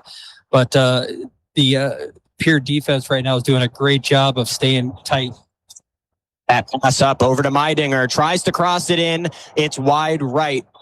I see the vision there, but unfortunately for her, just unable to curve it enough to try to get a shot on frame there. Yeah, and she's carrying. You could see it there when she. You could see it. You could see it there with when she stopped that kick. She got that collision in the first half, and she's a little ginger on that right foot, so she didn't quite get her foot wrapped around it the way she wanted. Now coming back the other way here, and there's Lexi Helmer trying to get something going. Takes it over midfield, but unable to get it over to Cameron Larson, who can't maintain possession. It will be Ivy Flottmeyer to throw it in, though, as it did go off the leg of a Watertown player. Flottmeyer with the throw-in. Now Watertown fighting for possession. It goes over to the number 8 of Micah Klinger, and then gets sent back outside. The closest Pierre Governor to it, Josephine Wirtz. However, it's sent back to Emlyn Swanson. She'll reset for the Governors. Swanson looking for options. and sends it right over to the number 2 of Eloise Olsen for Watertown. Now coming back the other way, Watertown looking to take advantage. Bo Meidinger with an opportunity, but it gets taken away by Ivy Flottmeyer. Some lucky defense there as Meidinger almost got it wide open for a shot. Flottmeyer now coming back down the near sideline the other way. She's got help. Here comes Cameron Olsen. Cameron Olsen going into the penalty area from the near side and just gets it taken away. That's some good defensive hustle from Ariana Snyder. Yeah, Cameron Larson did a good job of getting down there, making that run towards the corner flag. Ball was put on a platter for her. She ran in, made a dangerous opportunity, and now you get a corner kick out of it. And now the Watertown keeper gets to look into that sun. And if I'm Ivy Flottmeyer, I'm putting this near post and I'm putting it right in the goal mouth to see what she can do with that sun in her face. Yeah, this sun, whenever there's a corner kick taken from this area, the sun certainly has been a problem for either of these goalkeepers. Flottmeyer sends it in, and the header just missed the closest player to it. I believe was Cameron Larson down there. Now the pass back and forth. Fight for possession in the middle of the field. Bo Meidinger, the closest to it. Angled pass towards the near sideline. That's Eloise Olsen. Unable to maintain possession for Watertown. Now coming back the other way, it's Bo Meidinger fighting with Sophia Brueggemann. Brueggemann and Olsen. Brueggemann wins the battle, gets it over to Pierre. Coming back the other way, still towards the middle of the field, and now over the midfield line. Over coming the other way. Still a fight. That was a long one in midfield. Eventually just gets cleared over to Emlyn Swanson. Yeah, great job from the Governors. Able to just let this ball die here, but great job playing defense in the midfield and doing what was needed to make it a not dangerous play for Emlyn and just a routine save. High arcing boot from Emlyn Swanson. And at this point with the 3-1 lead, if you're Pierre, I think you take those plays, even if you're not necessarily getting the ball back on offense. Bleeding out clock, the clock starts to become Watertown's enemy as we get further into the second half. However, there will be a free kick upcoming for Watertown, so an offensive opportunity upcoming. Yeah, at this point, Watertown's going to need to just send numbers forward. I know they're going to want to get their best offensive unit out there to try to put as much pressure as they can here on Pierre these final stages of this match. That one sent all the way down about a few feet. No, it actually goes out of bounds completely. Some subs coming in now for Watertown. It's Katie Fisher coming in, as well as Olivia Detman and Sophia Wishard. And now a whistle sounds. That's going to be the hydration break here in the second half, which I believe they're doing that the halfway point of the second half, correct? So we're halfway through the second half of action here. Pierre leads 3-1. And you're listening on the River 92.7. We thank everybody so much for tuning in. We'll take 60 seconds here. When we come back, there's only a little bit of time left. Watertown's certainly not out of it, and you're not going to want to go anywhere. Right here for game number 2 of our doubleheader. Today brings the opportunity to make a difference, to follow through with integrity, to solve challenges through innovative thinking, and to bring the technical know-how needed to get the job done. At Wilbur Ellis, this is how we work, standing side by side as local experts who partner with the stewards of the land. We do it together. That's the power of we. At Jan Bussey Ford and Highmore, they've been building partnerships for life by treating customers right, offering a low-pressure sales process, no haggling over price, passing low overhead savings on, and providing a Ford-certified service department fixing it right the very first time. If you're looking for a new Ford, a quality pre-owned vehicle, a new or used ATV, or a trailer, stop by Jan Bussey Ford and Highmore and experience the difference. Jan Bussey Ford, building partnerships for life. Futures aren't made by accident. They're dreamt, they're planned, they're discovered. At Northern State University, futures are the result of hard work and grit. NSU is an academic powerhouse with a spirit of exploration and genuine support, where professors know your name and push you to discover what you're truly capable of. But don't take our word for it. When you experience Northern, you'll see the difference here. Welcome back to the Owyhee Federal Credit Advantage of 2 mistakes from Pierre, which is how they got the 3-1 lead. It's been a really even game so far. The problem with it being a really even game, now Watertown doesn't have too much time left to try to get something going. Yeah, I mean, Pierre's taking advantage of the Watertown mistakes. Watertown almost took advantage of one Pierre mistake. And, in soccer, we talk about all the time, good teams punish mistakes. And Pierre has been a good team. They've punished Watertown for both their mistakes, and Watertown hasn't done the same. So I'm not saying Watertown's not a good team. They are. They just haven't capitalized on it. And 20-plus minutes here left to go in this half. It's going to be I have a feeling this is going to get good and intense this last 20 minutes to finish it out. I couldn't agree more. This is, you're listening on the River 92.7. Matthew Giavoni, Chris Derry bringing you through all the action here as we get through the last 20 minutes, I believe, of game time here after the hydration break. A early shot there rolls right over to Emlyn Swanson. And now Watertown looking to try to maintain possession and come back in. And Chris Derry just took a look at the time, so you can update us on how much time there actually is left into this one. Yeah, my internal clock is way off today. I know Justin usually loves how good I am at it, but today I'm just off. But there's 18 minutes to go in this half, so final 18. It's going to be a push to the end here. So Pierre just needs to play solid team defense.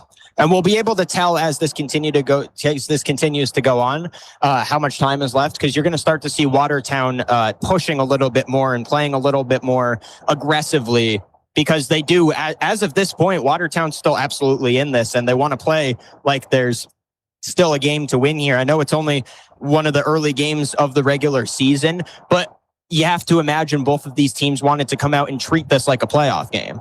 Well, I think so. I think this is a heat test, to use someone else's phrase, but I think this is a heat test for both teams. I think Pierre circled this game and said this is going to be a heck of a game for us early in the season, and Watertown circled this game and said the same thing, that this is going to be a heck of a game.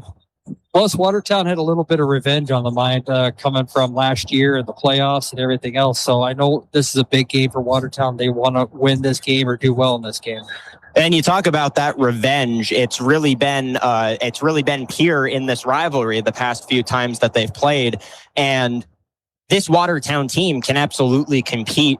But if you're losing close games and a game like this, where if they take the loss, it's going to be because of a few mental mistakes, it starts to weigh on you a little bit. So you want to finish this game strong, because again, it wouldn't surprise me if these two teams meet up again in come playoff time. So you really want to finish this game strong and sort of shake off any of those nerves, because you don't want that to be a factor next time that you see this team, as the free kick sent way over the net, and it will go the other way in favor of Pierre.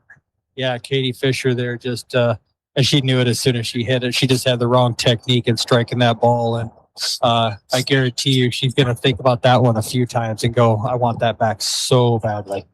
As that goes out of the near sideline, it's going to be Fliggy to throw it back in for Watertown, but a whistle sounds. We will get a substitution. It looks like Olivia Ringenberg coming into the game for the first time here today, and Kendall Bender will go back to the bench. We have seen a decent amount of this depth from Watertown. It's not really an advantage like it was in the boys game, where Watertown has a lot more depth than Pierre, but they've used a lot more depth so far in the second half than we've seen from the Governors, as that's into the hands of Emlyn Swanson on the near side of the penalty area. Yeah, I mean, Pierre and Watertown both have a good deep bench, which is going to carry them a long ways in this season, because you need, to be successful in AA soccer, even from back in the day when I coached, if you weren't at least 16 deep, 17 deep, you just weren't going to be successful over a long season. And to see both teams using a lot of their bench is a good sign of, the fact that they have what they need to make a run as that season winds down later on this year. They certainly do, and they've shown that all day here today. Another free kick coming up for Watertown, a deep one from Ariana Snyder, and she actually tries to put that in the net. It bounces just a little bit short. If there was a gust of wind like we've seen earlier, that one might have had a chance to reach there in the air and could have been a decent shot from Snyder. Instead, it goes back the other way. Pierre looking to switch momentum. It has in the last few minutes been a little bit more skewed towards Watertown, and they get it once again. That's Katie Fisher, far side now. She finds the pass to Chloe Landmark. Chloe Landmark, who was expected to be out today in the game, and now far side passes it back over to Isabella Gerlach. Now Gerlach finds a teammate in Ringenberg, just checked in. They're still on that far sideline, now have to clear up to the defensive line once again. They get it over to Ariana Snyder. Snyder now tries to find a pass down low. She finds Fisher, now going far side once again, and the flag is raised offsides. Yeah, that's a great job. You can see Josephine and Caitlin talking about it and making sure that Demir's over there on the far side held her line and didn't drop back. And now Watertown needs to figure it out. You can't make, you got to make some bent runs. You got to make a little bit of an angled run to beat that offsides trap. If you're going to beat it, you can't just stand there and make it a foot race, because if you do, Josephine Wirtz is going to eat your lunch all day long. And that's got to be so tough defensively, because when you see a player running past you or about to beat you in speed, you want to go back and chase them, and to have that ability to not do that is certainly been a strength for Pierre so far today. Yeah, and it takes leadership, and it takes communication from your center backs. And Caitlin and Josephine are doing a good job of communicating, making sure that Demirs and Flottmeyer on the outsides are holding their space, holding their line. Don't fall back with them. Let them run off sides. It's unnatural. It doesn't feel right, but that's what you want to do. Back the other way now, an opportunity for Cameron Larson, but unable to get a good shot off. Madison Ingstead is there to slow things down.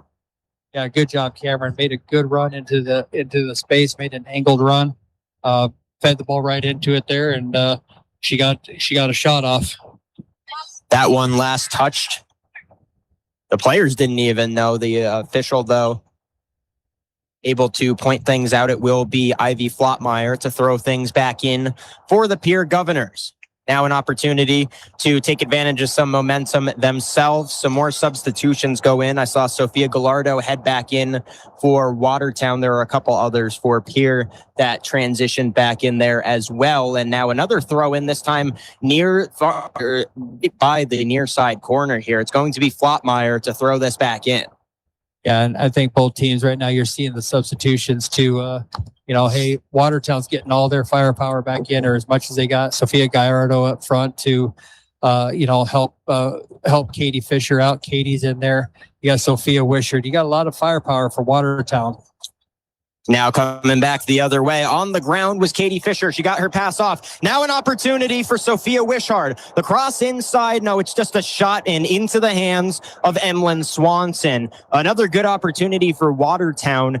And it's tough because you want to be so aggressive on those shots, but also maybe waiting for the cross would have been better there. It's just, and when you're down 3-1, Watertown's got to make something happen on those opportunities. Yeah, they do. And, Sophia Wishart could drive a little bit more towards that near post, make Emlyn make a decision to either come out or defend the cross and then react to it. But, that just comes with a little bit of experience. That comes with a little bit of, understanding. Sophia is a good player, and, she'll, next time she gets it, I bet she does something a little different to make Emlyn make a choice a little bit more. Hindsight's also 20/20 on those plays. When you're in the moment, you necessarily don't always make the correct decision, and then afterwards, especially if they watch back, they're going to say, I should have done this maybe a little bit differently. And in a game like this, that's what it comes down to, is what could you have done just a little bit differently. Pierre trying to flip it back the other way in the center circle, now back outside.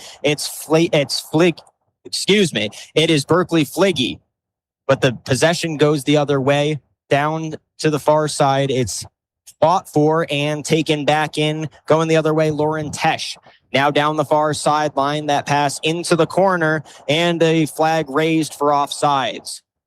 Yep, and again, Pierre's holding that line. And if Watertown needs to figure out, you just can't make a straightforward run. We call them track runs. You can't make a track run. You need to make a diagonal. A bent, whatever you want to call it. Coaches have different terms. I've always used the phrase bent run or a diagonal run. But if a team's playing an offsides trap, you just need to angle your run a little bit, and you'll get that timing just right, and then you eliminate the offsides trap that like Pierre's running right now. There's Fisher, gets it inside to Wishart. Wishart back inside and tripped up on the opportunity. No whistle. Fisher had a really good opportunity if she's able to stay on her feet there. Instead, Pierre's able to cross it outside. No whistle, so clean defense too there from Pierre, but physical defense. Now coming back the other way on the transition. Far side and good defense from Tesh, able to stop the Pierre run. They had some momentum going on the transition. Now Watertown gets it back, crossing the field over to Fliggy on the near side. Fliggy finds her teammate in Wishart. Coming back down the other way, another transition. Wishart just lets it dribble up front. I don't know if that was necessarily a shot that just got deflected, but whatever it was, Emlyn Swanson didn't have to do much to stop it. Now she picks it up. She was willing to let some time run off the clock there and make a Watertown player come up and challenge her. Yeah, she made Sophia Wishart, and Sophia just held on to the ball there a little bit too long. Sophia Gallardo made a nice run. She was looking for that ball to be laid off, and Sophia took an extra couple dribbles and then lost possession of it. And that comes with a lot of early season stuff. Two players who they're gonna figure it out. They're both intelligent players, they're both smart players, they're both good players. So as the season goes on, you'll see that get figured out, and it'll be far more dangerous later on in the season. Some more substitutions here. Brittany Sargent coming into the game, as well as Eloise Olsen and Kendall Bender. Coming out of the game is Devin Van Rokel for Pierre, and for Watertown, it's Olivia Ringenberg, as well as Isabel Gerlach. And I see an 8-minute time check here. So with about 8 minutes left, now it's do or die time for Watertown. They really need to get something going. We know how quickly the script can flip here in soccer, and I think at this point, even a tie for Watertown would be a positive result after trailing 3-1. But you need to get something going here quickly. You don't want to wait until the last minute. In a summer where we saw a lot of high-stakes last-minute World Cup comebacks, I can tell you that as exciting as that was, that's not the key to success here. Watertown wants to score sooner rather than later. Yeah, Pierre last year made a living coming back in the final minutes or winning games in the final minutes. And, I know they got well known for it and they did it well, but it's not something they liked necessarily. And Watertown, they need a goal here so they can press the last 5 minutes a little bit more difficult, but they need to get the ball forward. They can't stay in their own defensive half. Well, if you're Pierre, especially, thinking about where this team could go as a state champion potential, you don't want to necessarily be winning games at the last minute. If they can hold on to a game like this, like you mentioned earlier, this would be a great indication of what this team could be and how strong they could become state championship time. As the clear attempt gets headed back across midfield, now it's in the center circle. Players looking around for it. That finally gets put back down on the ground here, and that's Harper Hendricks, who had it for a second. Now Fliggy sends it over to Fisher. Fisher fighting for it, unable to maintain possession, and Fliggy gets pushed down.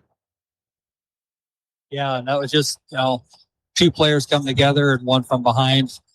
Good call by Guy McNeely there, and now Watertown push numbers forward. We keep talking about you're in the final 6 minutes here. Push everyone forward. There should only be one or two back and everyone else forward. Don't want to be in a line, give a little depth in it, but get forward.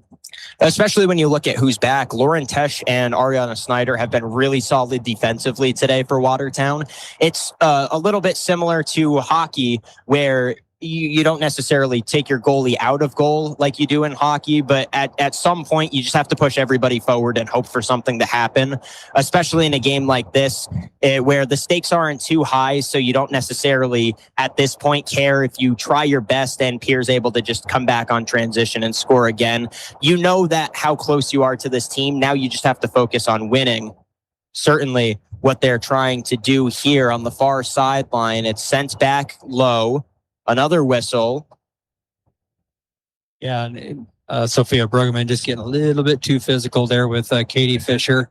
And you can see the tactic that Pierre used in the second half.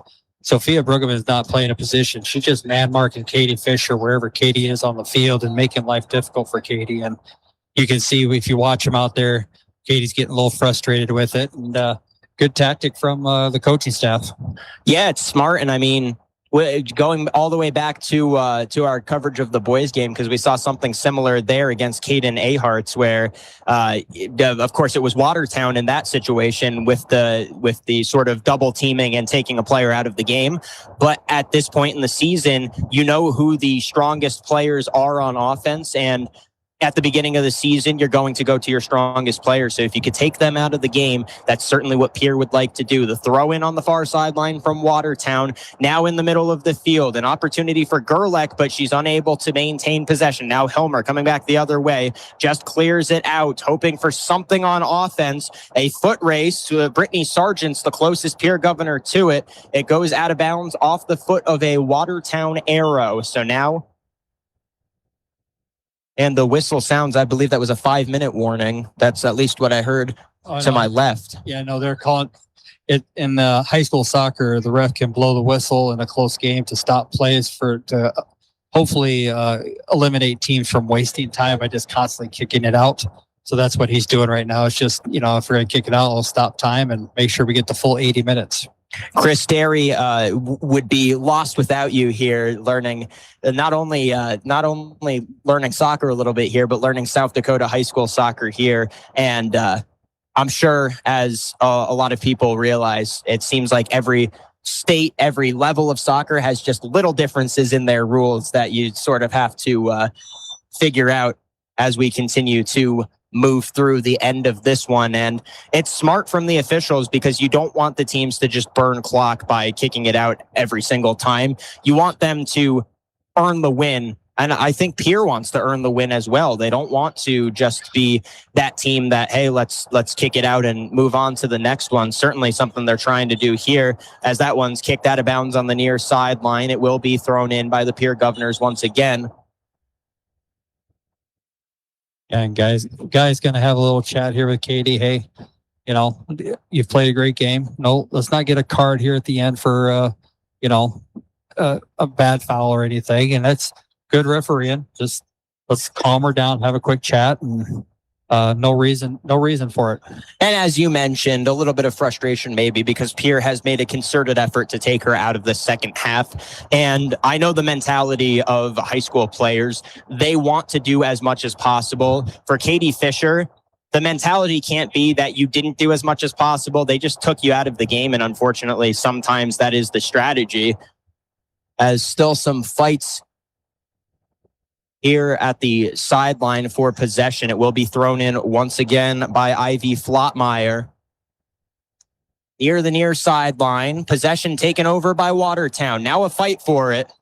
And scrum. Kept in. A scrum for it, for sure. Isabella Gerlach over to Sophia Wishart, who kept it in. Back to Gerlach, now Wishart, but it's taken back the other way. Now there's Helmer. Lexi Helmer tries to find a teammate. She has one there. It's Aubrey Fisher fighting with the number 20 of Ariana Snyder, one of the two defenders that Watertown had kept back.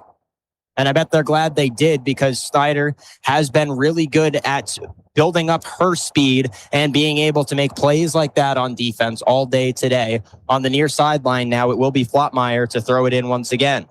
Yeah, and a good ball by Lexi. Just put the ball down in the corner. You got a few minutes left here in the game. Put it down the corner and stand over it. And if they're going to kick it out, hey, get an easy throw in. The throw goes in once again. Now a fight for it in the corner. And at this point of the game, I don't think Pierre's necessarily worried as much about scoring. They will, of course, if there's an opportunity, but you just want that clock to burn down now. The possession goes with Watertown, and Watertown looks to get something going quickly. There's a throw into Gerlach, unable to maintain possession. Now coming back the other way for Pierre. There's Maya Fravel, gets it taken away, now going the other way. Snyder over to Gerlach. Pierre's got defenders back there. Gerlach gets it taken away by Flottmeyer. That one cleared over midfield. Now coming the other way, it's Helmer. Helmer has a couple of defenders to beat. Helmer looking to get past them, unable to do so. Now she does, regains possession. Helmer might have an opportunity to take a shot here at the edge of the arc, and Helmer just gets rid of it over to Zoe Bauer. Bauer now double teamed, and they take it away from her. That was Kendall Bender who was able to get it away from Zoe Bauer. Now possession going back Possession now going back with Watertown along the far sideline. Yeah, and you can tell both teams are tired. They have put a lot of energy out here, and what a great game from two really good teams. And I hope these two teams have to see each other later on in the year, because it was fun to watch. As the final buzzer sounds here from PILC Soccer Complex in Pierre, South Dakota, 3-1, your final score in game number 2 here of this double header. And we will take a quick break here before we get into the Bowman Lumber post-game show, where we talk about both of these matchups and get into our player of the game for game number 2, our big play of the game for game number 2 as well. We'll be back here we'll take 30 seconds here for our first break heading into the post-game show. 30 seconds, you're listening on the River 92.7. Matters. This is beyond X's and O's. This is the difference mutual respect makes. This is what character looks like. This is what defines us in South Dakota. This is sportsmanship. School sports, it's not the outcome that matters most, but the way the games are played. This message presented by the South Dakota High School Activities Association and the South Dakota Interscholastic Athletic Administrators Association. Welcome back to the Owyhee Federal Safety, River 92.7, KGFX FM, here. When you're distracted, who's driving?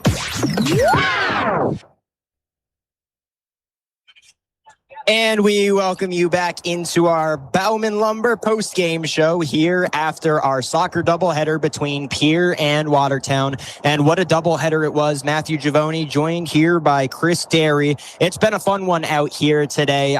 Even the first game, which was a little more one-sided, I think there was a lot of positives from both teams. I was really impressed with how Pierre handled themselves in that first game after what was a really tough start to the game. And then in the second one, it lived up to expectations. Even with a 3-1 Pierre win, I think that we got to see some really good soccer, some of the best in the state. Yeah, it was a fun game. It lived up to the hype, in my opinion. I think both teams, I know it was 3-1. It was a closer game than that. The scoreboard says that score, but the actions on the field says it was a 1 goal. It was a tight game, and both teams have a lot to say, hey, great job on, and both teams have a bright future for them ahead this season. So it's going to be fun to see how both teams go forward from here. And hey, before we get into our 2 awards we have to give away, the South Dakota Office of Highway Safety reminds you, phone down, eyes up. We've got the big play of the game coming up, sponsored by Hermanson Endodontics. Excuse me, it's been that type of day here at the exactly. It's been that type of day here. It's hot, and the sun's setting on some great soccer. I believe we have a word from them though, so I'll send it back to the studio. We'll hear a word from them and get into our big play of the game here from PILC Soccer Complex in South Dakota. Quality comes first at Hermanson Endodontics. Dr. Brian Hermanson serves Central South Dakota with specialty root canal treatment. Hermanson Endodontics strives to provide treatment that's not only comfortable, but also provides the best possible outcome. They do this by effective and timely communication with your dentist and preserving as much healthy tooth as possible using state-of-the-art 3-dimensional imaging and the dental operating microscope to guide diagnosis and treatment. Ask your dentist if a root canal specialist is right for you. Hermanson Endodontics in Pierre.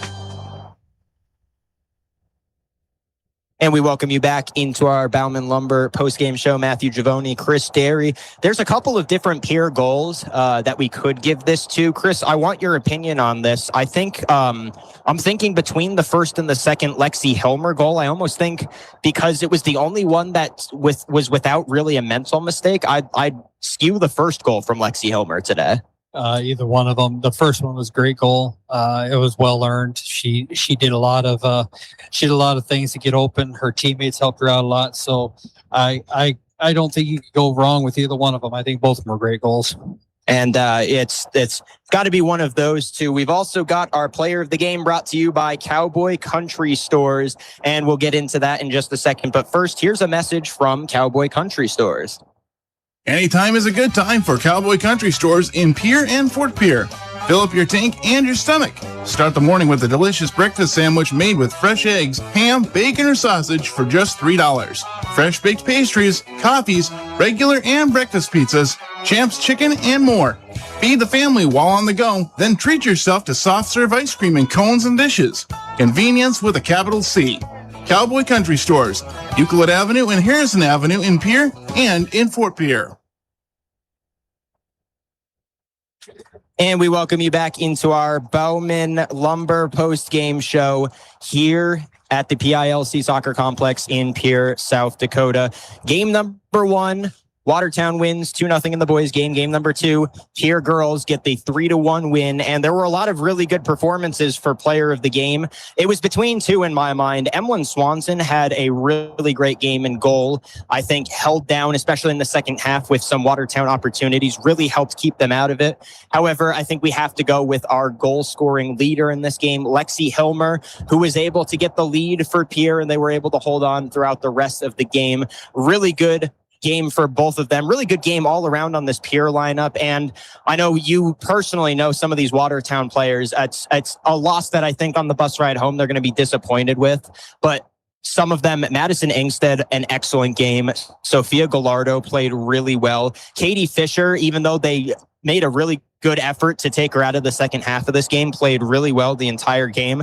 I don't think there's as many negatives as a lot of positives that both of these teams can take away, and just the little things to clean up. But our player of the game will go to Lexi Hilmer for this one. Well deserved, I think, for what she was able to add to this win. And before we wrap things up here, Chris Derry, as somebody that does have a closer relationship with some of the players on both of these teams, just what can we expect for the rest of the season from them? I think you're going to see a lot of great things come from both teams. There's a lot of championship quality players on both teams. I think both teams have a tremendous amount of upside, and I don't think we've seen the full upside of either team at this point. So as the season goes on, I think you're going to see more and more come from them. No, we certainly haven't. Dare I say, state championship between these two teams might be one of the most exciting, because imagine with a game like this, at this point in the season, imagine what it would look like when both of these teams have gone through the entire regular season and have gone through their playoff runs as well. It's certainly a possibility. We're just going to have to wait and see. And that'll do it here for our doubleheader coverage of Pierre soccer taking on Watertown for both the boys and the girls. Again, your final score for the boys, Watertown earns the 2-0 win. For the girls, they get a 3-0 win. Pierre does over the Watertown Arrows. We thank everybody so much for tuning in here on the River 92.7, and for everybody tuning in on Live Ticket for the video here today. I've been Matthew Giavoni, joined by Chris Derry, and I thank everybody from the gentleman running Live Ticket, whose last names I don't have memorized. I do apologize for that. I'm sure Justin gives you guys more than enough love during his calls, though, so I will leave that up to him, and everybody back in the studio as well, helping get this on the air at River 92.7. We thank everybody so much for tuning in. I've been Matthew Giavoni. Have a great rest of your night, and there's just way more soccer to come here from the PILC Soccer Complex in Pierre, South Dakota, so make sure you continue to tune in all of the rest of the season. Good night, everybody. Pierre Governor Soccer on River 92.7 and DRGnews.com was brought to you by these great sponsors: AGE, All Around Graphics, American Bank and Trust, Anderson Rumsa Dental, Avera Orthopedics, Bank West, Pierre Dental Clinic, Beck Motors, Black Hills Federal Credit Union, the Brittany Scheffelbein Agency, Capital City Campus, Capital City Motors, Kathy Sun and Shine Properties, the Coca-Cola Company of Central South Dakota, Comtech, Century Business Products, Dakota Storm Roofing, Delta Dental, First Dakota National Bank, Floss Dentistry, Iceberg Funeral Home, Kruger Contracting, Live Ticket, Maher Law Office, Midco, Olinger Law Firm, Overhead Door, Pierre Area Chamber of Commerce, Pitts Corporation, Red Rosa, Ranky Gray Wealth Management, the South Dakota National Guard, Stolken Peterson Lingle Waltai and Jones LLP, Superior Concrete, and Wegner Auto. Thank you for listening to this broadcast of Pierre Governor Soccer on River 92.7 and DRGnews.com.